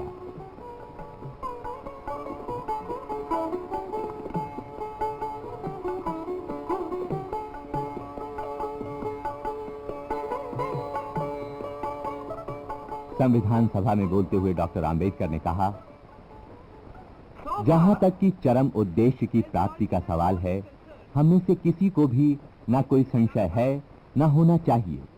फिर भी मुझे एक अंदेशा है जिसे मैं स्पष्ट करना चाहता हूं। वो ये कि हम सब किस तरह से सहयोग पूर्वक अपनी विविधता को एकता की राह पर ले जाएं। हमें अपने लक्ष्य में संदेह नहीं है, लेकिन उस तरफ चलने की शुरुआत करना ही कठिन है। इसीलिए हमें एक शक्तिशाली केंद्रीय सरकार की जरूरत है। The heterogeneous mass that we have today take a decision in common and march in a cooperative way on that road which is bound to lead us to unity. Our difficulty is not with regard to the ultimate. Our difficulty is with regard to the beginning. Mr. Chairman, therefore, I like a strong, united center.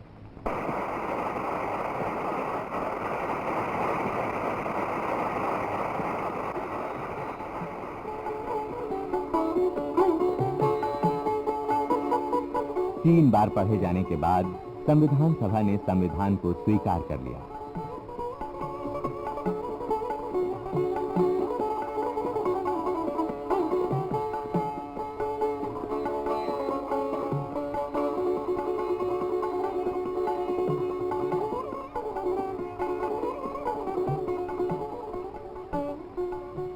स्वतंत्रता के बाद से ही हमारा राष्ट्र सभी लोगों के लिए और विशेष रूप से दलित वर्गों के लिए सामाजिक और आर्थिक समानता तलाश करता रहा।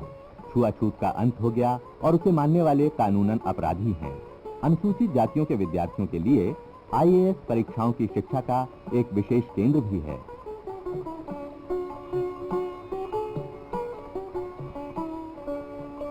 भारतीय गणतंत्र के पहले विधि मंत्री थे डॉक्टर आम्बेडकर। केंद्रीय कानून मंत्री की हैसियत से डॉक्टर आम्बेडकर ने हिंदू कोड बिल आरंभ किया, जिससे कि पूरे देश में कानून एक सा हो और समाज व धर्म पालन में सुधार हो सके। अपने इस उद्देश्य में असफल होने पर उन्होंने मंत्री पद से 27 सितंबर 1951 को त्याग पत्र दे दिया।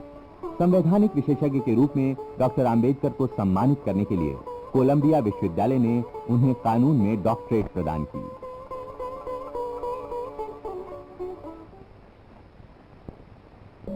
अपने बचपन से ही डॉक्टर आम्बेडकर की महात्मा बुद्ध के संदेश में गहरी आस्था थी। अपने रास्ते को उन्होंने उसी ओर मोड़ा। सन 1956 में महात्मा बुद्ध की 2500वीं महानिर्वाण जयंती थी। उसी साल 14 अक्टूबर को दशहरे के दिन आम्बेडकर ने बुद्ध धर्म में दीक्षा ली।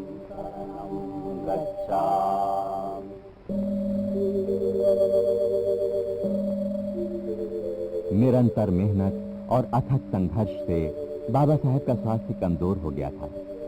6 दिसंबर 1956 को दिल्ली में 65 वर्ष की आयु पाकर उनका देहांत हो गया।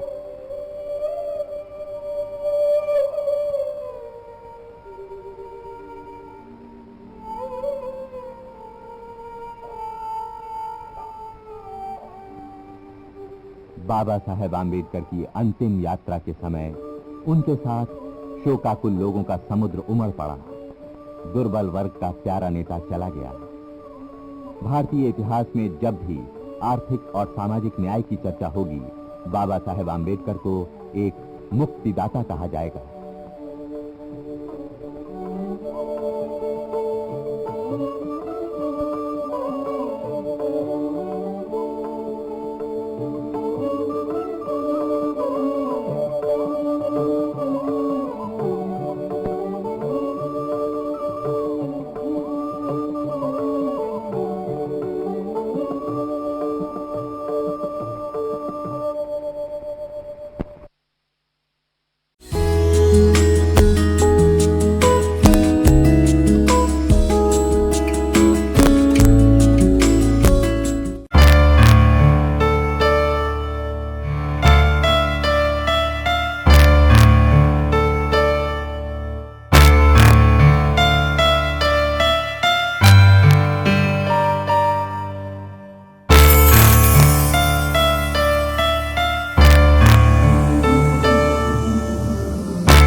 जाति नहीं ये जात है, मन की उपज ये जात है। ये जात क्या है, ये जात क्या है, ये जात क्या है।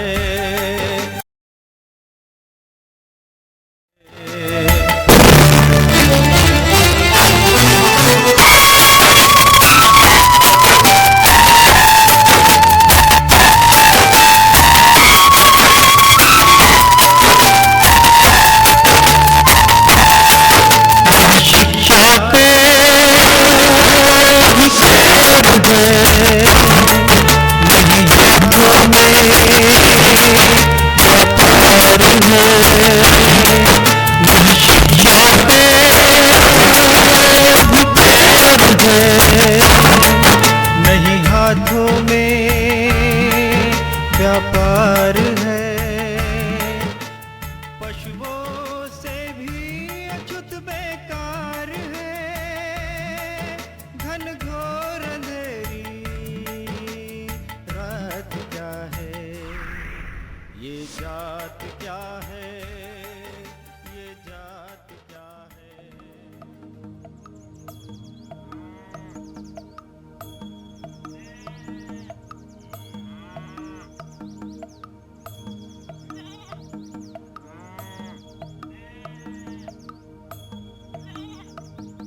महाराष्ट्र के कोकण में रत्नागिरी जिले के अंबावड़े गांव में भीमराव के दादा मालोजी सकपाल, इनका परिवार एक उच्च खानदान था।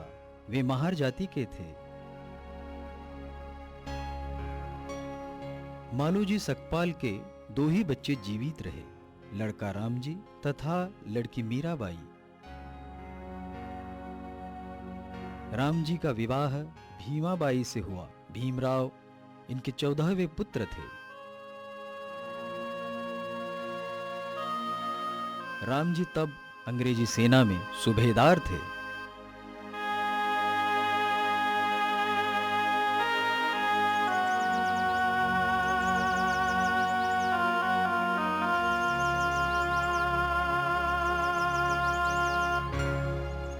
मध्य प्रदेश के महू छावनी में 14 अप्रैल 1891 में बाबा साहब अर्थात बालक भीमराव का जन्म हुआ।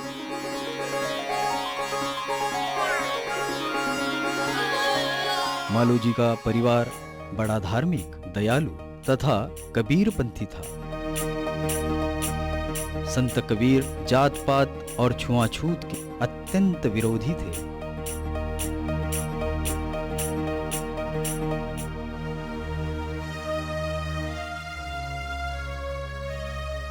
भीमराव 6 वर्ष के ही थे कि उनकी माता का देहांत हुआ।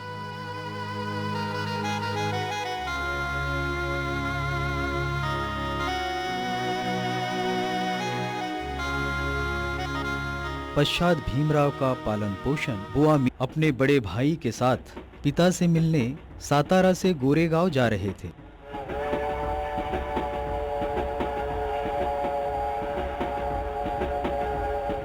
किसी कारणवश उनके पिता उन्हें लेने स्टेशन पर ना आ सके।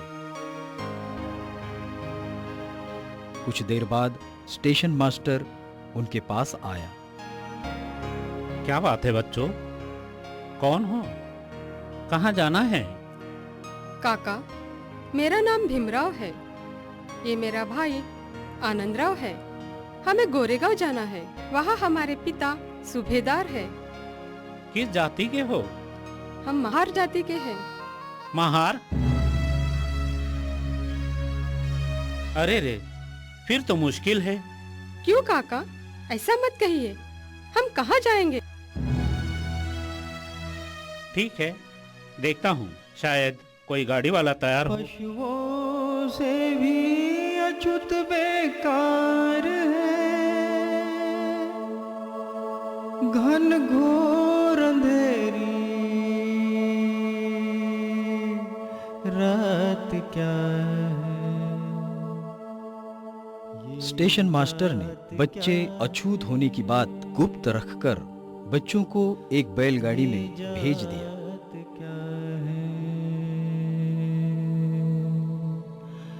जाति नहीं ये जात है, मन की उपज ये जात है, ये जात क्या है, ये जात क्या है।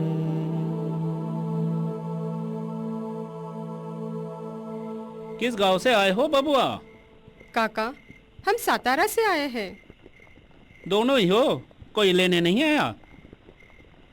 नहीं काका, पिताजी आने वाले थे, पता नहीं क्यों नहीं आए। बड़े साफ सुथरे हो बबुआ। किस जाति के हो? काका, हम महार जाति से हैं। क्या कहा? महार जाति के? अछूतों के बच्चों, उतरो नीचे गाड़ी से। क्या बात है काका, हमसे कुछ गलती हुई है? शर्म नहीं आती? मेरी बैलगाड़ी भ्रष्ट कर दी। राम राम राम राम, बड़ा अनर्थ कर दिया।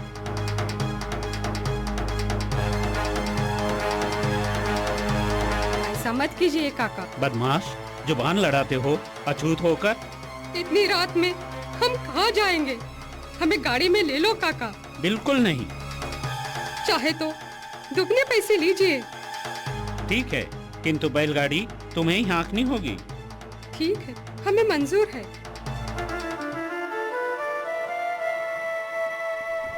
दोनों अबोध भाई गाड़ी को हाँक रहे थे और गाड़ीवान गाड़ी के पीछे पैदल चल रहा। हृदय यहाँ कठोर है,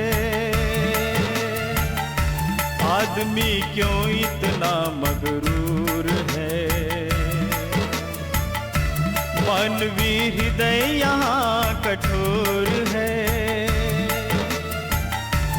आदमी क्यों इतना मगरूर है। हर इंसान का खून लाल है, अमानवीय रीत क्या है। ये जात क्या है, ये जात क्या है, ये जात क्या है, ये जात क्या है। जाति नहीं ये जात है, मन की उपज ये जात है।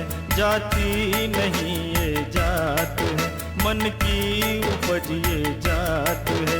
ये जात क्या है, ये जात क्या है, ये जात क्या है, ये जात क्या है, ये जात क्या है।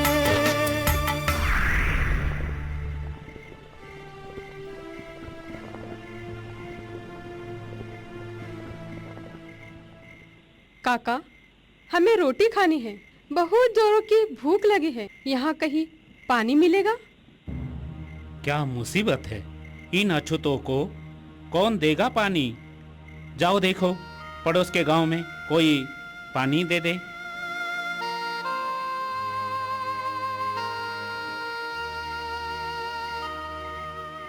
मौसी जी, थोड़ा पानी मिलेगा? रोटी खानी है। किस जाति के हो? हम महार जाति के हैं। अछूत हो? अरे जाओ जाओ, नहीं है पानी वानी, बड़े आए हैं पानी मांगने वाले, महार कहीं के। आदमी आदमी से दूर क्यों, पानी की बूंद को मजबूर क्यों। आदमी आदमी से दूर क्यों। अरे अछूतों को कौन देगा पानी? जाओ गांव के बाहर के गंदे नाले से पानी पी लो और बुझाओ अपनी प्यास। इंसान इंसान की छाया से दूर क्यों, नहीं सुलझी अभी ये बात क्या है। ये जात क्या है, ये जात क्या है।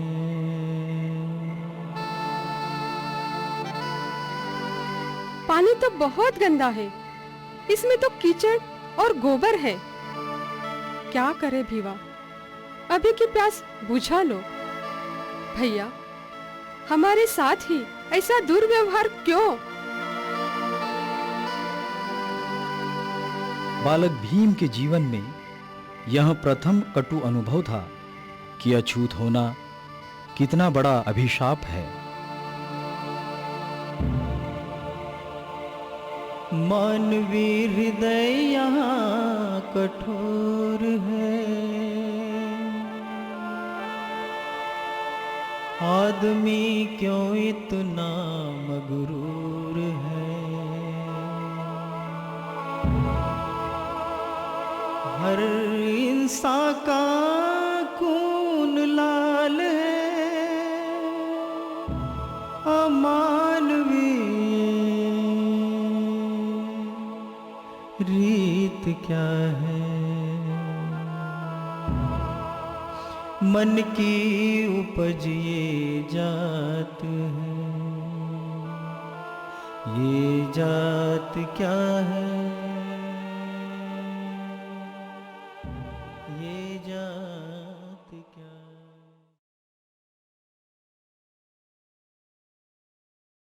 छुआछूत की आग में अबोध भीमराव जलते ही रहे।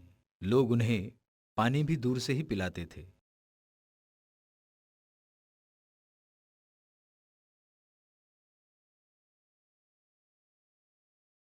पानी ही जीवन है ऐसा कहा जाता है। इसी पानी की वजह से एक बार बालक भिवा की जान पर बनाई। कितनी धूप है, प्यास के मारे गला सूख गया है, क्या करूं? पानी कहाँ मिलेगा? यहीं से पानी पी लेता हूँ।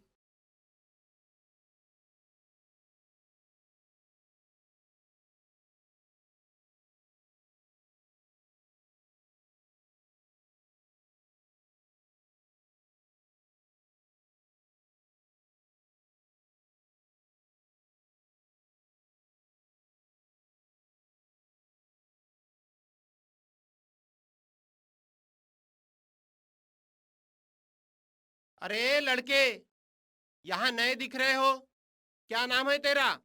मेरा नाम विवा है। किस जाति से हो? महार। क्या कहा? महार? अछूत के बच्चे, किससे पूछकर यहाँ से पानी पी रहा है? जानता नहीं यह ब्राह्मण और सवर्णों का कुआं है। शू शू शू शू शू शू। काका, गला सूख रहा था, कुआं देखा तो सोचा पानी पी लूं। इसमें क्या गलत है काका? पानी के बगैर क्या मर जाता तू? सारा कुआं भ्रष्ट कर दिया। अरे देशपांडे, कुलकर्णी, पंडित, देखो देखो, यह अछूत लड़का सवर्णों के कुएं से पानी पी रहा है। अछूत लड़का? उसकी ये मजाल! तेरी हिम्मत कैसे हुई इस कुएं से पानी पीने की? बदतमीज कहीं के! अछूत, नीच कहीं का! मुझे मत मारो, मत मारो, मुझे मत मारो, मत मारो, मत मारो, मुझे मत मारो। चला जाए यहाँ से। दोबारा इस कुएं से पानी पिया तो जिंदा नहीं बचेगा। यहाँ बालक भिवा बाल बाल बचे। भिवा के कोमल हृदय पर यह भी गहरा आघात था।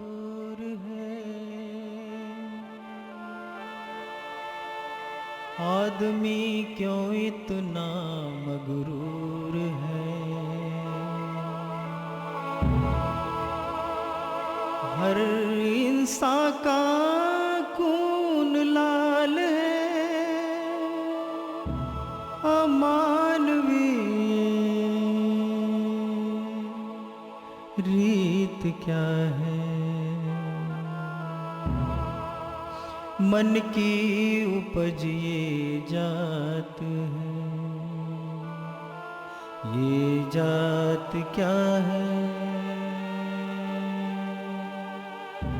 ये जात क्या है, ये जात क्या है, ये जात क्या है। कौन? भिवा?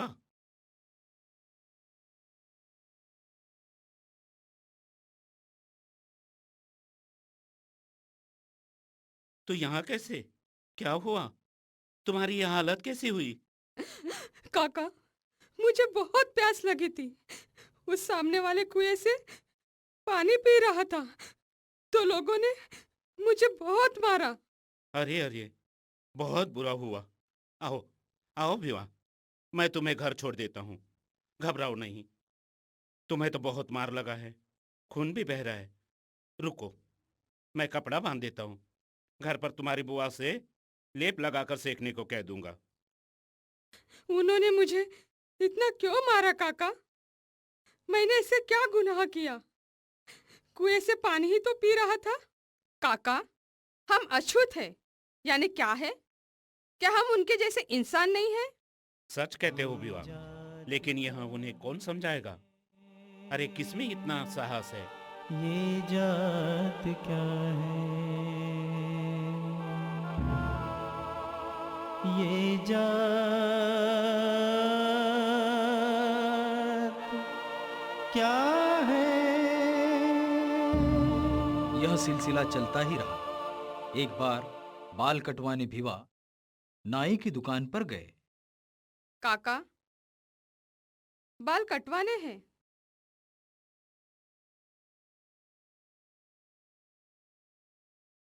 क्या बाल कटवाने हैं? अछूत कहीं के, दफा हो जाए यहाँ से। यहाँ आने की तेरी हिम्मत कैसे हुई? क्या मेरी कैची अपवित्र करनी है जो तुझ जैसे नीच के बालों को छुए? चल जा, किसी अछूत से ही अपने बाल कटवा ले। बड़ा आया बाल कटवाने वाला।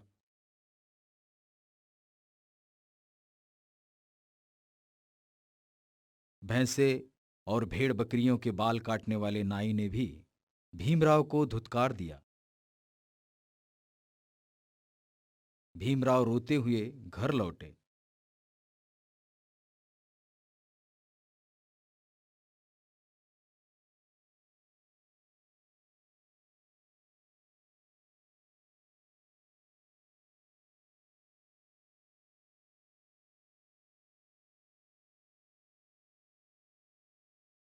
दीदी, दीदी!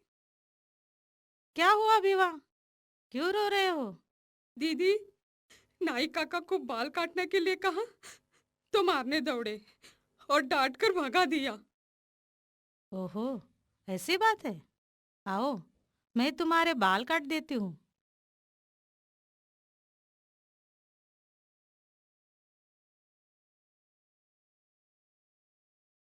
मेरे साथ ऐसा बार बार क्यों होता है दीदी? विवा, हम अछूत है, निचली जाति के हैं। हमें छूने से बाकी ऊंची जाति के लोगों को पाप लगता है। लेकिन ऐसा क्यों दीदी? वो भी तो हमारे जैसे ही लोग हैं। हम निचली जाति के हैं, यानी क्या है? ऐसा नहीं कहते विवा, ऐसा कहना भी पाप है। इसमें कैसा पाप दीदी? क्या उन लोगों के सिर पर बाल नहीं होते? क्या वो लोग पानी नहीं पीते? हमारे साथ ही ऐसा बर्ताव क्यों? अब तुझे कैसे समझाऊं? आजकल बहुत सवाल करने लगा है। मैं तेरे बाल काट देती हूँ, और भी काम पड़े हैं। ऐसे कटु अनुभवों के परिणाम स्वरूप बढ़ती उम्र के साथ साथ हिंदू समाज के प्रति भीमराव के मन में घृणा तथा अलगाव बढ़ता ही गया।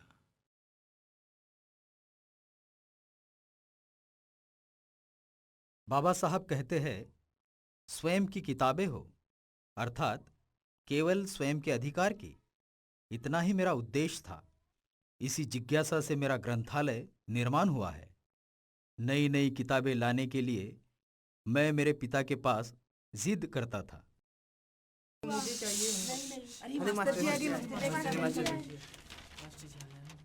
नमस्कार मास्टर जी। नमस्कार बच्चों, बैठो बैठो बैठो। धन्यवाद मास्टर जी। क्या आप कुशल मंगल है? जी मास्टर जी। तो बच्चों, आज हम भूमिति की आकृति पढ़ने वाले हैं। जी मास्टर जी।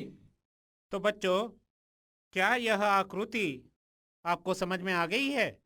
समझ गए मास्टर जी। ठीक है, बहुत अच्छा। तो अभी मैं इसे मिटाता हूँ। मिटा दीजिए मास्टर जी। मिटा दो। अभी आप में से कौन यह आकृति फिर से निकाल कर समझा सकता है? हाथ ऊपर उठाओ।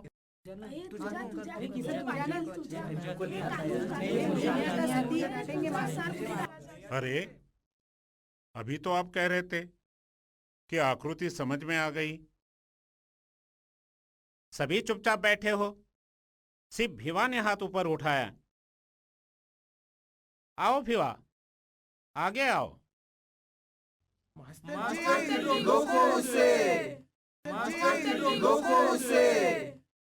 क्या हुआ? क्या बात है? वो हमारे खाने के डिब्बे छू लेगा। वह हमारा खाना भ्रष्ट कर देगा। यह अछूत जो ठहरा। हमें अपने डब्बे लेने दीजिए।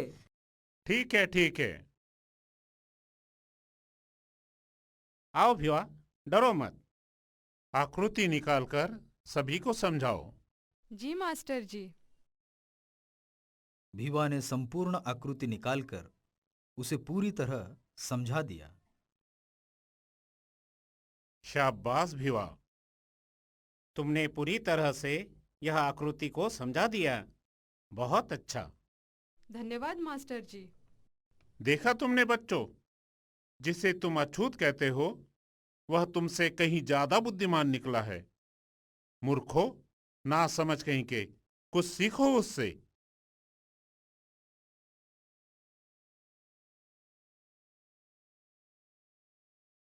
सन 1904 के दिसंबर में सातारा छोड़कर सूबेदार रामजी सहपरिवार मुंबई आए। लोअर परेल के डबक चाल में वे रहने लगे।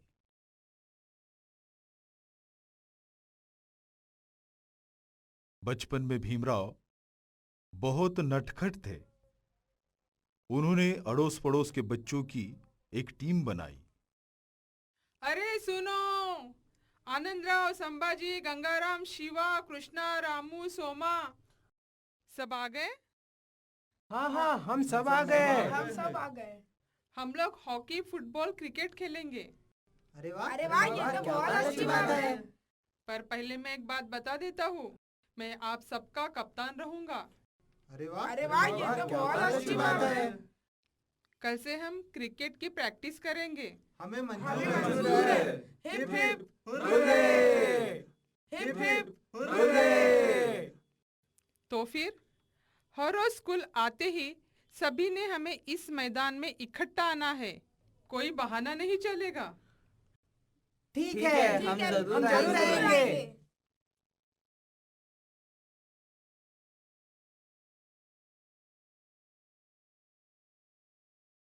अरे कहाँ जा रहा है भीवा?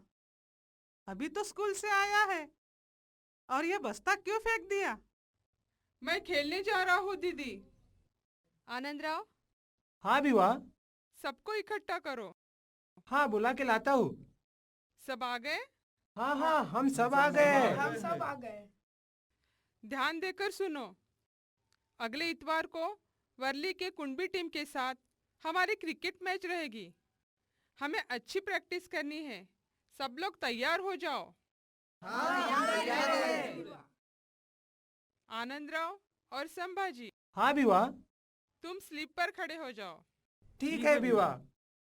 तुम कीपर रहो। मालू, तुम बाउंड्री पर जाओ। ठीक है भीवा। गंगाराम, शिवा। हाँ भीवा। तुम ऑफ साइड और लेग साइड में हो जाओ। गणेश, तुम स्ट्रेट में रहो। कृष्णा, रामू, सोमा। हाँ बोलो भीवा। तुम दायरे के अंदर खड़े रहो। ठीक है, हम जा रहे हैं। केशव। हाँ भीवा। तुम मेरे साथ बैटिंग करो। ठीक है। भीवा को क्रिकेट की अच्छी जानकारी थी तथा अपने साथियों को वे खेल की खूबियां समझाते थे। और ये लगा मेरा सिक्सर।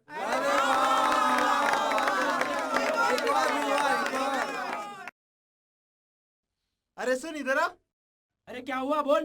तुम्हारे कप्तान ने कुंबी टीम के साथ हमारी मैच कैंसिल करके अपनी मैच लगाई है। इसका नतीजा ठीक नहीं होगा। तेरे कैप्टन को जाके समझा देना, वरना क्या? हमारे कैप्टन को हाथ लगा तो देख लेना। बहुत देखे तेरे जैसे। क्या बात है मालू? क्या कह रहे थे वे लड़के? अरे जाने दो भीवा। बहुत देखे ऐसे धमकाने वाले। बोल रहे थे तुम्हारे कैप्टन को समझा देना। हम उनसे डरते हैं क्या? चिंता मत करो, अपनी मैच होकर ही रहेगी। सबको इकट्ठा करो। मालू, उनको मैं अच्छी तरह पहचानता हूँ। वे ऐसे नहीं मानेंगे। सबको इकट्ठा करो। हाँ भीवा। आनंदराव, मालू। हाँ भीवा। कोळीवाड़ा टीम के लड़के हमें धमकी देकर गए हैं। मुझे लगता है कि हमारे मैच आसानी से नहीं होने देंगे। हमें उनकी बैंड बजानी ही होगी। तुम जैसा कहोगे वैसा ही होगा भिवा। एक एक की खबर लेंगे। अब सब लोग मेरी बात ध्यान से सुनो। कोळीवाड़ा टीम के लड़के शाम को 7 बजे कोळीवाड़ा के पुलिया से जाते हैं। ठीक 6:30 बजे हम सभी अपनी अपनी बैट लेकर पुलिया के नीचे छुप कर बैठेंगे। ठीक है भिवा। उन्हें इलेक्ट्रिक पोल तक आने देंगे। फिर जो 2 लड़के तुमको धमकी दे रहे थे, एक एक करके तुम दोनों उन पर टूट पड़ना। ठीक है भिवा। भिकू और संभाजी, बोलो भिवा। तुम उन दोनों के दाएं बाएं जो रहेंगे उन पर एक एक करके हमला करोगे। हाँ भिवा। शिवा, रामू, सोमा, हम सभी पुलिया के दूसरे साइड में रहेंगे। हाँ भिवा। हम सभी पुलिया के दूसरे साइड में रहेंगे और बाकी लड़कों पर एक साथ टूट पड़ेंगे। ठीक है भिवा। तुम चिंता मत करो भिवा, हम देख लेंगे उन्हें। देखो, वो लोग आ रहे हैं। उन्हें और नजदीक पोल के पास आने दो। सब तैयार रहो। हम तैयार हैं।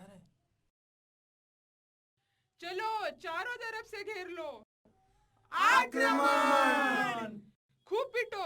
हमारी मैच कैंसिल करोगे? हमें धमकी दोगे?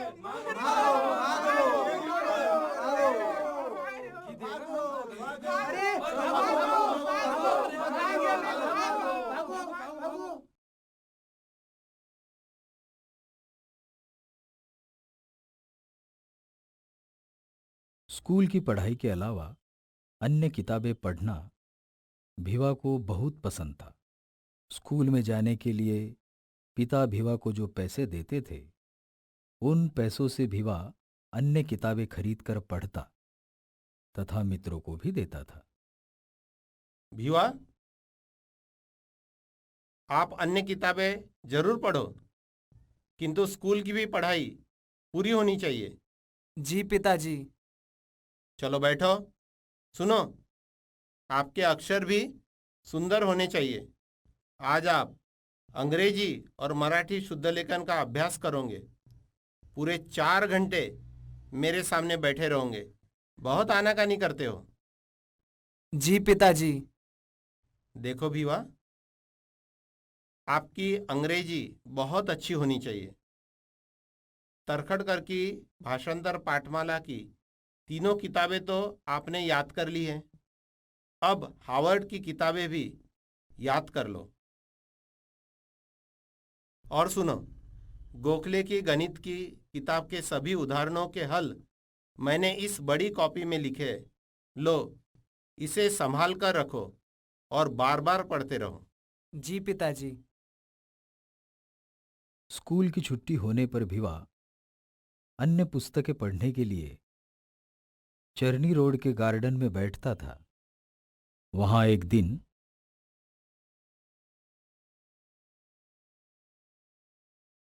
तुम्हारा क्या नाम है बेटा? कौन सी कक्षा में पढ़ते हो? मेरा नाम भीमराव सकपाल है। मैं अंग्रेजी 5वीं कक्षा में पढ़ता हूँ। बहुत अच्छा। मैं Krishna Arjun Keluskar Wilson high school में हेडमास्टर हूँ। तुम नियमित यहाँ किताबें पढ़ने आते हो, यह देखकर मुझे बहुत अच्छा लगा। क्या मैं तुम्हारी किताबें देख सकता हूँ? जी मास्टर जी, जरूर देख सकते हैं। अरे वाह, यह बोध कथा है तो बहुत अच्छी है। तुम्हारी इस रुचि को बनाए रखो भीमराव। जी मास्टर जी। बहुत अच्छा। इस कॉपी में तुमने शब्दार्थ और मुहावरे भी लिखे हैं। तुम्हारी पढ़ने की इस लगन से मैं काफी प्रभावित हूँ। हम यहाँ हर रोज मिलेंगे। मैं तुम्हें किताब पढ़ने के संदर्भ में कुछ बातें सिखाऊंगा। ठीक है मास्टर जी, धन्यवाद।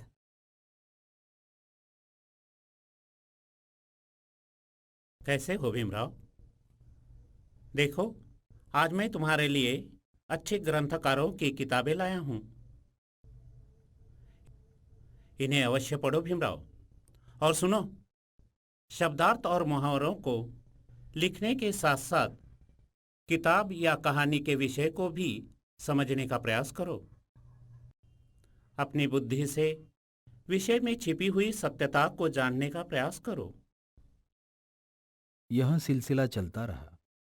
भिवा के विस्तृत अध्ययन की यह नींव थी। अब भिवा की नटखट हरकतें कम होने लगी। स्कूल की पढ़ाई में भी वह ध्यान देने लगा। कक्षा में भिवा ने जी जान से पढ़ाई की। सन 1907 में हुई मैट्रिक की परीक्षा में भिवा उत्तीर्ण हुआ। भिवा के परिवारजन तथा डबक चाल के सभी लोग खुशी से फूले नहीं समाये।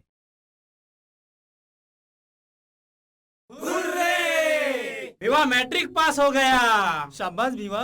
Hip hip hurray, hip hip hurray, hip hip hurray.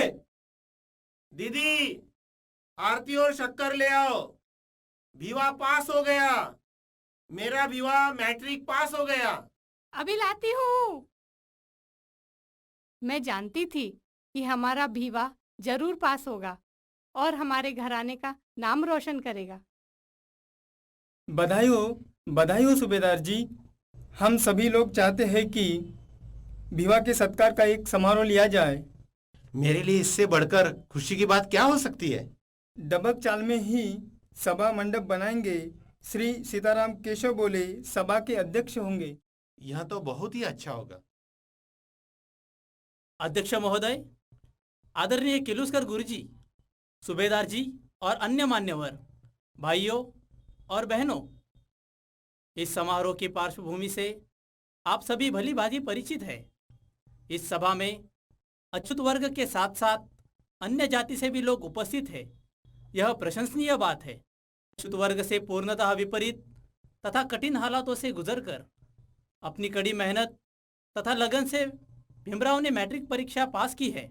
Bhimrao की यह सफलता अवश्य ही प्रशंसनीय तथा अछूत वर्ग के साथ साथ अन्य विद्यार्थियों के लिए भी प्रेरक है। अभी मैं अध्यक्ष महोदय श्री सीताराम केशव बोले इनसे अनुरोध करता हूं कि वे पुष्पहार पहनाकर भीमराव का अभिनंदन करेंगे। श्री केलुस्कर गुरुजी भीमराव के अच्छे मार्गदर्शक है। मैं उनसे भी अनुरोध करता हूं कि वे भीमराव का अभिनंदन करेंगे तथा स्वयं लिखी हुई बुद्ध चरित्र यह किताब भेंट करेंगे।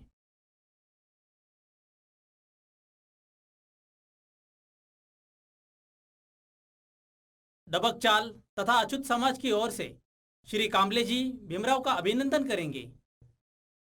श्री केलुस्कर गुरुजी से मैं अनुरोध करता हूं कि वे अपने 2 शब्द प्रस्तुत करेंगे। अध्यक्ष महोदय, उपस्थित मान्यवर तथा भाइयों और बहनों, भीमराव की सफलता उसकी कड़ी मेहनत और लगन का फल है। इस बात को मैंने बड़े करीब से देखा है। यह एक बुद्धिमान तथा होनहार विद्यार्थी है। मैं चाहूँगा कि भीमराव और आगे बढ़े, बीए भी पास हो। मेरा आशीर्वाद सदैव उसके साथ है। अछूत वर्ग के विद्यार्थियों के लिए भीमराव एक विशेष उदाहरण तथा आदर्श विद्यार्थी है। धन्यवाद। अभी मैं अध्यक्ष महोदय श्री सीताराम केशव बोले इनसे अनुरोध करता हूं कि वे अपना अध्यक्षीय भाषण करेंगे तथा भीमराव को आशीर्वाद देंगे। मंच पर उपस्थित सभी मान्यवर, इस समारोह के आयोजक तथा भाइयों और बहनों, आप सभी ने इस समारोह द्वारा अछूतों तथा सभी पिछड़े वर्गों के समक्ष विकास की मजबूत नींव रखी है। अछूत वर्ग से मैट्रिक उत्तीर्ण होने का प्रथम बहुमान भीमराव ने प्राप्त किया है। यह भीमराव की मेहनत, बुद्धिमत्ता, लगन तथा तेजस्विता दर्शाता है। मेरी सदिच्छा है भीमराव इसी लगन और मेहनत से आगे बढ़े, विश्वविद्यालय में भी सफलता प्राप्त करे, उच्चतम उपाधियां हासिल करे। भीमराव की पढ़ाई के लिए हम सभी यथासंभव सहकार्य करेंगे। पिछड़े वर्ग के अन्य विद्यार्थी भी भीमराव का अनुकरण करें और खूब पढ़े। सूबेदार जी, आपका लड़का बहुत बुद्धिमान और तेजस्वी है। इसे आगे कॉलेज में अवश्य पढ़ाइए। गुरुजी, मेरी मासिक पेंशन केवल 50 रुपए है। इससे मेरी और मेरे परिवार की जरूरतें भी पूरी नहीं होती। इसकी पढ़ाई के लिए पैसे कहाँ से लाऊं? यदि मैं इसे बड़ौदा के महाराज श्रीमंत सयाजीराव गायकवाड़ की ओर से कुछ सहायता दिलवा दूं, तो क्या आप भीमराव को कॉलेज में भेज सकोगे? गुरुजी, मैं उसे जरूर भेजूंगा। इस तरह भिवा के उच्च शिक्षा की नींव भी इसी समारोह में रखी गई।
My lord, tradition calls for me to return to my family home at Dewataha to give birth.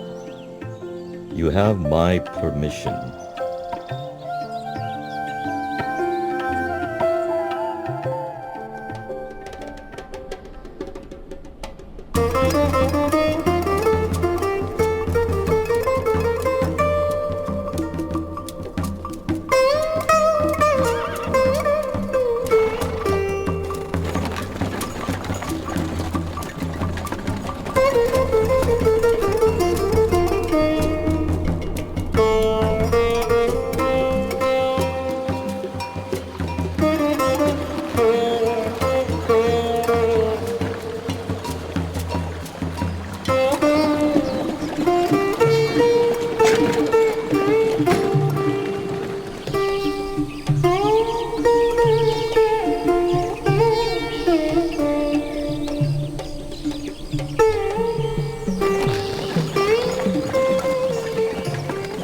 Counselors, let's stop and rest here.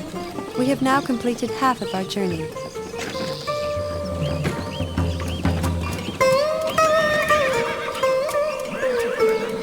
The forest park of Lumpini is so beautiful and shady. We've been traveling half the day. You must all be tired. Let's rest for a while. Your Highness, if that is your wish, then please rest beneath that solid tree over there.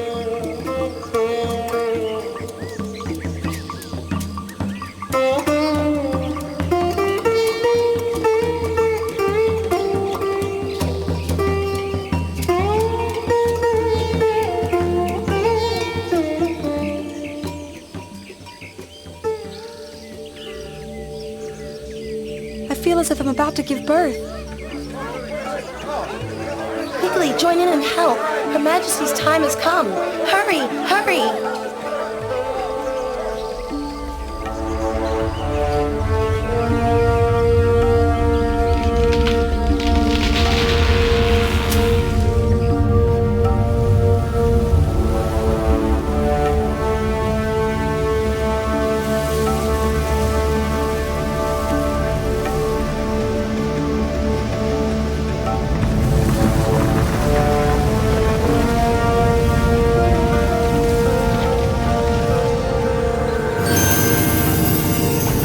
As soon as the Bodhisattva was delivered from his mother's womb, and before he could drop to the ground, 4 great Brahma gods from the 5 pure abodes spread a net of gold to receive his body.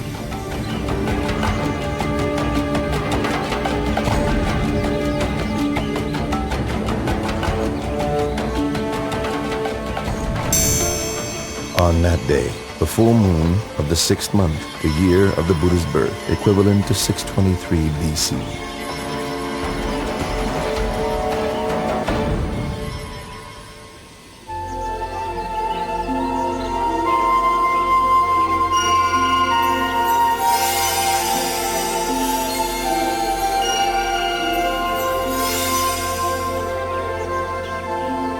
I am supreme in the world, foremost in the world, most excellent in the world. This is my last birth. There will be no more birth for me.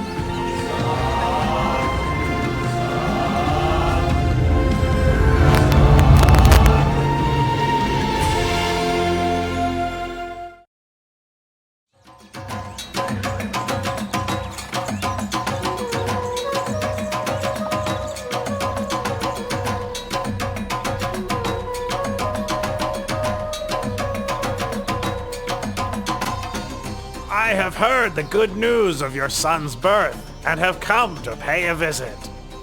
Venerable Asita, I thank you very much. And as you have been respected by the Sakyan royal family for a long time now, would you be so kind as to examine my child's physical characteristics? The whole family gathered here would be able to hear. Your Majesty, please place your child in the cradle first, so that I can see him well.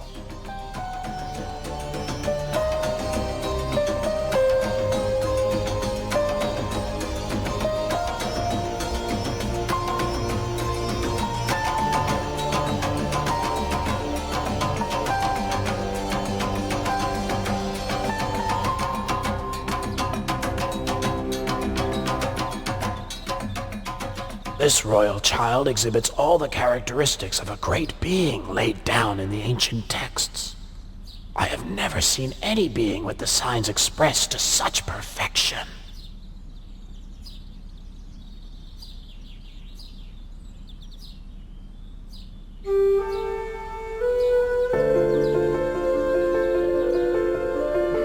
Huh? Venerable Asita!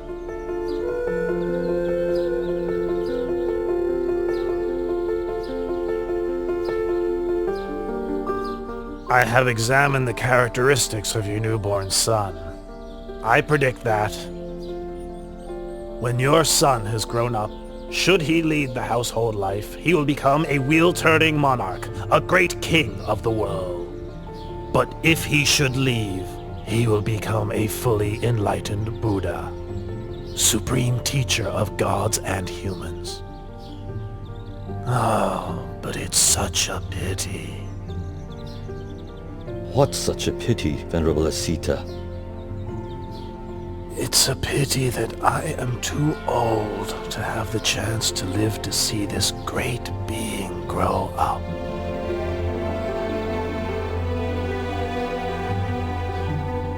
In the future, my son will be a great being with more power and might than any other in the world.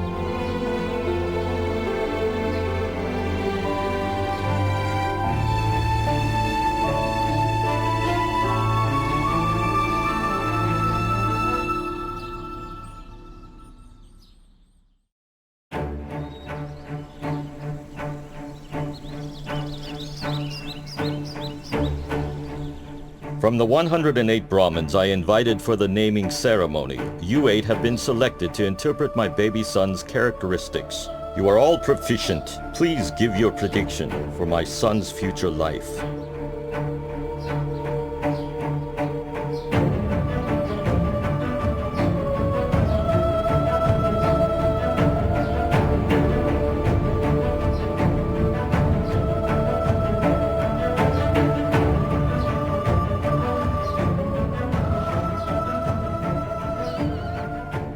Your Majesty, having examined your son's characteristics, I predict that, should he inherit your throne, he will become a great wheel-turning monarch with an empire that spreads far in every direction.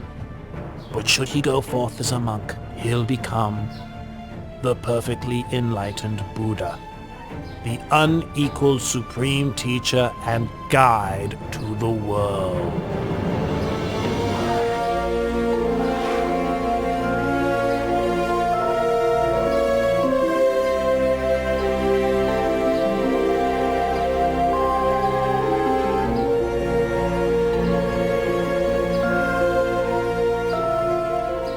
Venerable Kundanya, you are the last of the 8 Brahmins.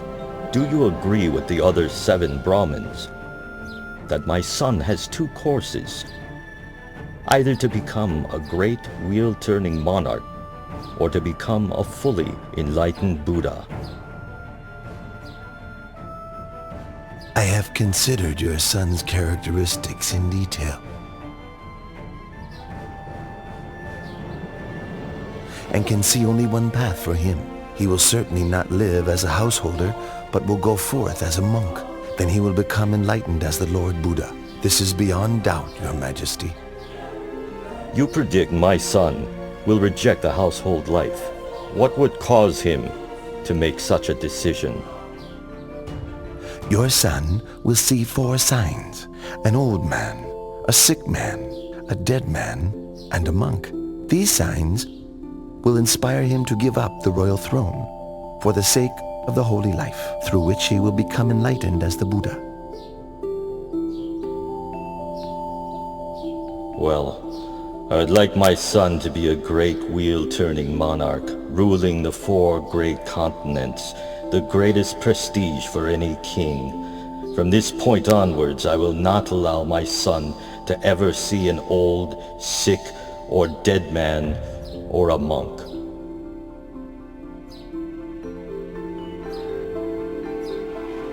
Having predicted the prince's future life, the 8 Brahmins gave him the auspicious name Siddhartha, meaning he who will succeed in that which he desires. Having returned to their homes, each of the Brahmins instructed their sons that when the time comes for the new prince to leave the household life, they should go forth and follow him.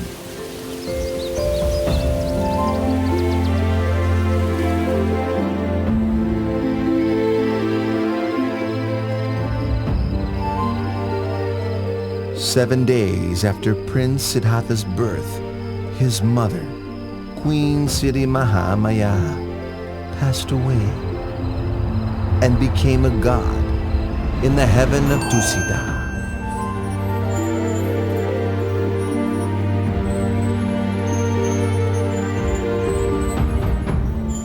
So King Suddhodana had Queen Siddhi Mahamaya's younger sister, Mahapajapati, raise Prince Siddhartha.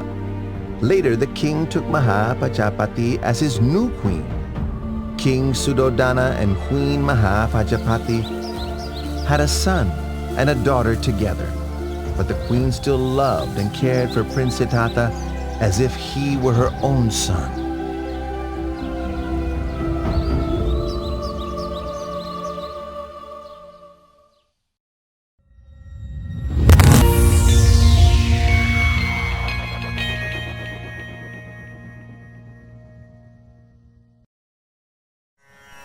नमो तस्सा भगवतो अरहतो सम्मा सम्बुद्धस्सा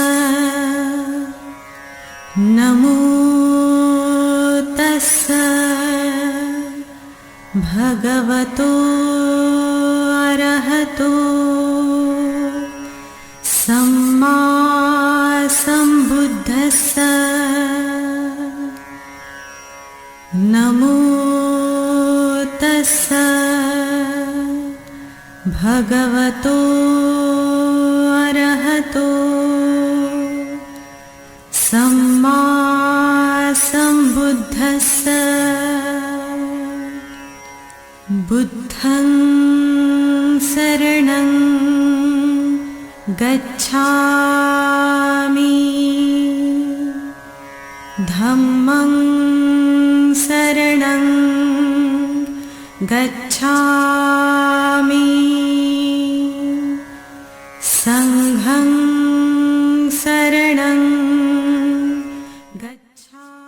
वर्षावस का पर्व बौद्धों की जीवनचर्या का बड़ा ही विशेष पर्व माना जाता है, क्योंकि इस समय बौद्ध भिक्खु कहीं 3 माह के लिए तो कहीं 4 माह के लिए एक ही स्थान पर रुकते हैं, धम्म देशना करते हैं, और बाकी समय वे एक जगह से दूसरी जगह, एक गांव से दूसरे गांव, एक शहर से दूसरे शहर मानवता के हित में बुद्ध वचन प्रचारित करते रहते हैं। लेकिन वर्षावास का ये पर्व औरंगाबाद वासियों के लिए बड़ा ही खास है, क्योंकि इस बार औरंगाबाद के चौका में स्थित जो लोकुत्तरा महाविहार है, वहाँ इंटरनेशनल भिक्खु ट्रेनिंग सेंटर खुला है, जहाँ भिक्खुओं का निवासी प्रशिक्षण होता है। इन भिक्खुओं ने आज औरंगाबाद के साकेत नगर में चारिका की। ये चारिका वास्तव में बौद्ध उपासक उपासिकाओं के लिए पुण्य संपादन का एक जरिया होता है। भिक्खु संघ की इस चारिका की अगुवाई कर रहे हैं अखिल भारतीय भिक्खु संघ के संघनायक भदंत सदानंद महास्थविर सद्धम्मादित्य, और ये पूरा कार्यक्रम चल रहा है बौद्ध उपासक डॉक्टर हर्षदीप काम्बले और उनकी सहचारिणी रोचना वैनेज, जो कि मूलतः थाईलैंड से है, इनके मार्गदर्शन में। आपको याद दिला दें कि रोजाना वैनेज डॉक्टर हर्षदीप काम्बले इस दंपत्ति ने लोकुत्तरा महाविहार में अत्याधुनिक इंटरनेशनल भिक्खु ट्रेनिंग सेंटर बनवाकर दान दिया है, और ये भिक्खु संघ का सानिध्य पाकर औरंगाबाद के साकेत नगर के बौद्ध जनों में उल्लास और आनंद का संचार हो रहा है। समाधियामि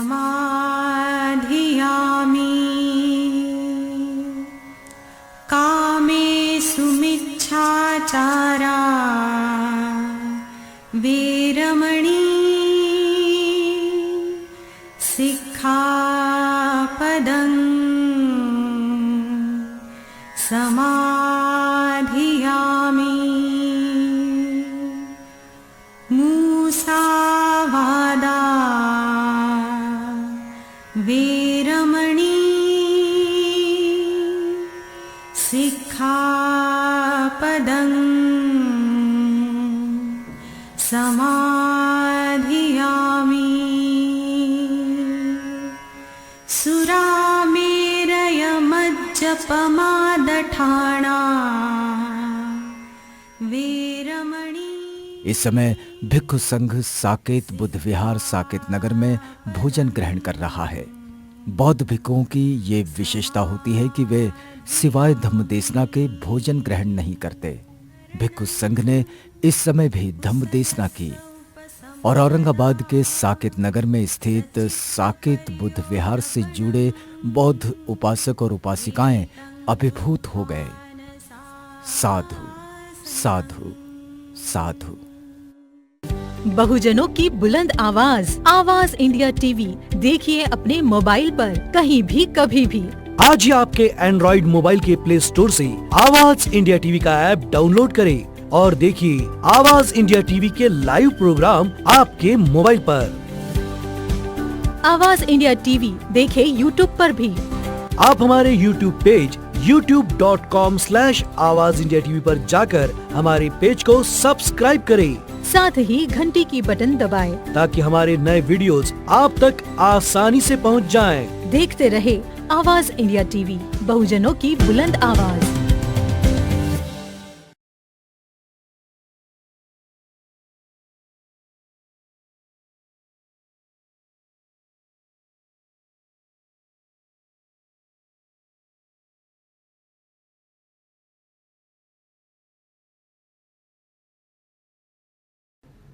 इतिहास कहता है कि नागवंश का डीएनए महार जाति है, और किसी समय महाराष्ट्र में नागवंशी लोगों का राज्य था। महाराष्ट्र और महार जाति दोनों एक दूसरे के आसपास के ही नाम लगते हैं।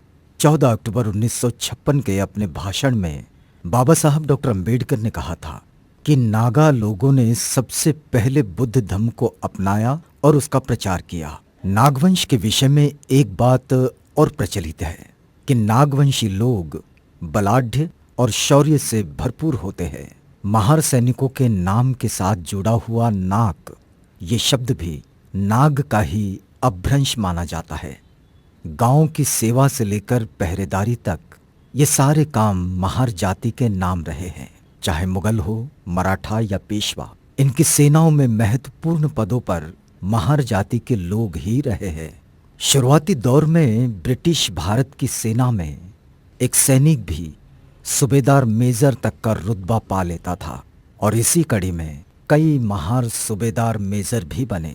महारों की इसी जाति का सकपाल परिवार महाराष्ट्र के रत्नागिरी जिले के अंबावड़े गांव में रहता था और इसी परिवार के मुखिया मालोजी सकपाल हवालदार के पद से रिटायर्ड हो चुके थे। मालोजी के 4 बच्चे थे। इनमें चौथे नंबर पर थे रामजी सकपाल। रामजी सकपाल यानी बाबा साहब डॉक्टर अम्बेडकर के पिता। वैसे तो रामजी ब्रिटिश भारत की सेना में एक सिपाही के रूप में भर्ती हुए थे, लेकिन धीरे धीरे पदोन्नति पाई और रामजी सूबेदार मेजर के पद तक जा पहुंचे। लोग तो उन्हें सूबेदार रामजी के नाम से ही जानते हैं। सूबेदार रामजी सेना में होने के कारण अनुशासित तो थे ही, लेकिन एक धार्मिक, परिश्रमी और कोमल हृदय के व्यक्ति थे। बुद्धिमान भी थे और सामाजिक कार्यों में उनकी गहरी रुचि थी। सन 1892 की बात है जब ब्रिटिश भारत सरकार ने सेना में अछूतों की भर्ती बंद कर दी थी, तो उस वक्त के जाने माने समाज सुधारक न्यायाधीश रांडे की सहायता से उस समय के गवर्नर को उन्होंने एक ज्ञापन दिया और ब्रिटिश सरकार की ओर से अछूतों पर किए गए अन्याय के विरुद्ध रोष प्रकट किया। इस घटना का उल्लेख बाबा साहब डॉक्टर अम्बेडकर की एक पुस्तक में मिलता है। सूबेदार मेजर रामजी नौकरी तो सेना में करते थे, लेकिन उन्हें संतों की वाणी और वचन का बड़ा ही आकर्षण था। मुक्तेश्वर, तुकाराम, कबीर आदि संतों के दोहे उन्हें मुखोद्गत थे और उनकी पहचान भी एक कबीरपंथी के रूप में ही थी। सूबेदार रामजी पढ़े लिखे थे। वैसे उस समय अछूतों के लिए शिक्षा के दरवाजे बंद ही थे, लेकिन जो महार सेना में थे उनके परिवारों को कंपनी सेना अनिवार्य रूप से शिक्षा मुहैया कराती थी। क्योंकि रामजी के पिता मालोजी भी सेना में हवालदार थे, तो रामजी को भी शिक्षा का अवसर मिला और सेना ने उनके भर्ती होने के बाद उनको अंग्रेजी पढ़ने के लिए तैयार किया और रामजी ने अंग्रेजी की पढ़ाई की।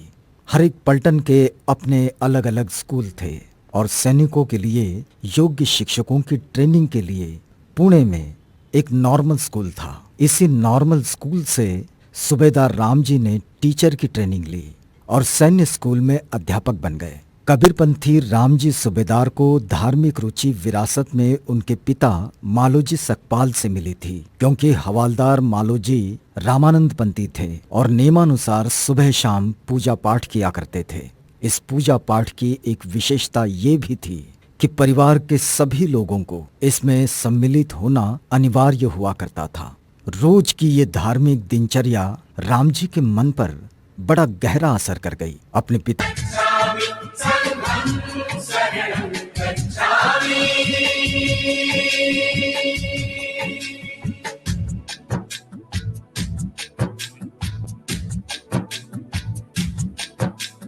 पानातिपाता वीरमणि पानातिपाता वीरमणि सिक्खापदं समादयामि अदन्नदाना वीरमणि सिक्खापदं समादयामि कामेषु मिच्छाचारा वीरमणि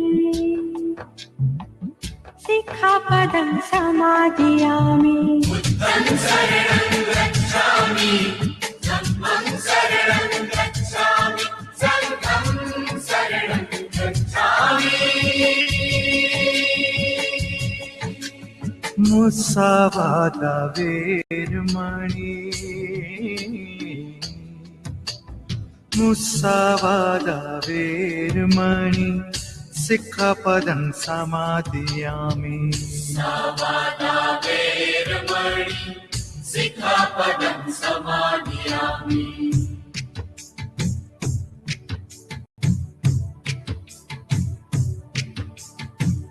सूरा मेरा यमज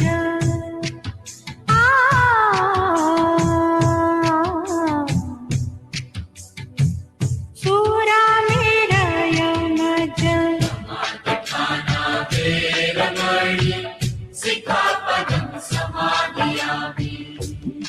बुद्धं शरणं गच्छामि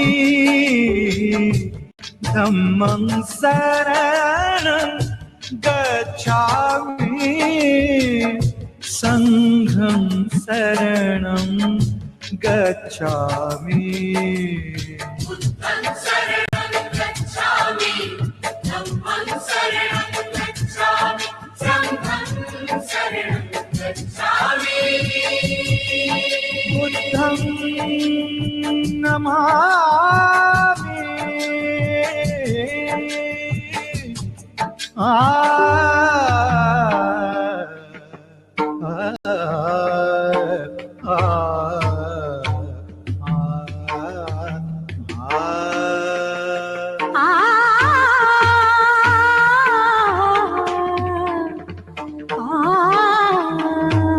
बुद्धं शरणं गच्छामि धम्मं शरणं गच्छामि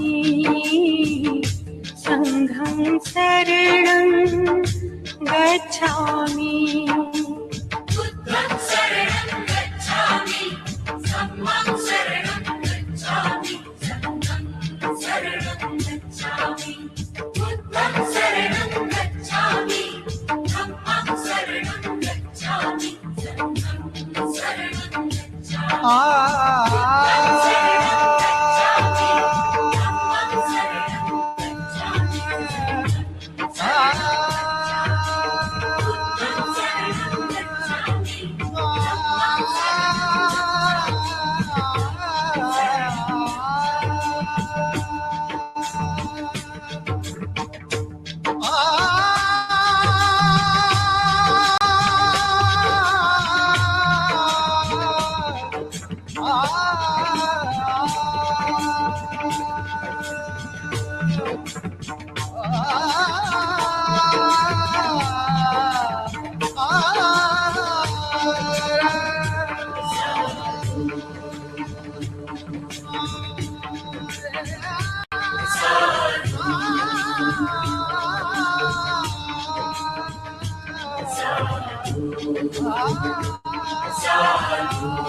शुद्ध है तन बुद्ध है तन शुद्ध है मन बुद्ध है वो बुद्ध है तन बुद्ध है तन शुद्ध है तन बुद्ध है वो बुद्ध है तन बुद्ध है तन शुद्ध है तन बुद्ध है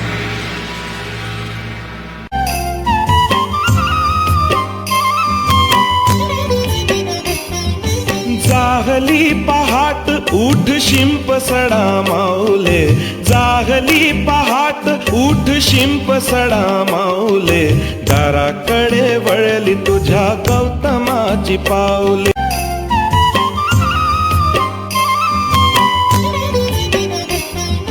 जागली पहाट उठ शिंप सडा माऊले जागली पहाट उठ शिंप सडा माऊले दाराकडे वळली तुझ्या गौतमाची पाऊले मन शुद्ध है तन बुद्ध है तन शुद्ध है मन बुद्ध है वो बुद्ध है तन बुद्ध है तन शुद्ध है तन बुद्ध है वो बुद्ध है तन बुद्ध है तन शुद्ध है तन बुद्ध है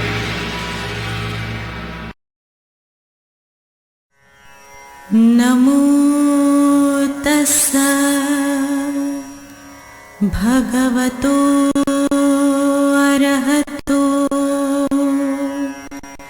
सम्मा सम्बुद्धस्सा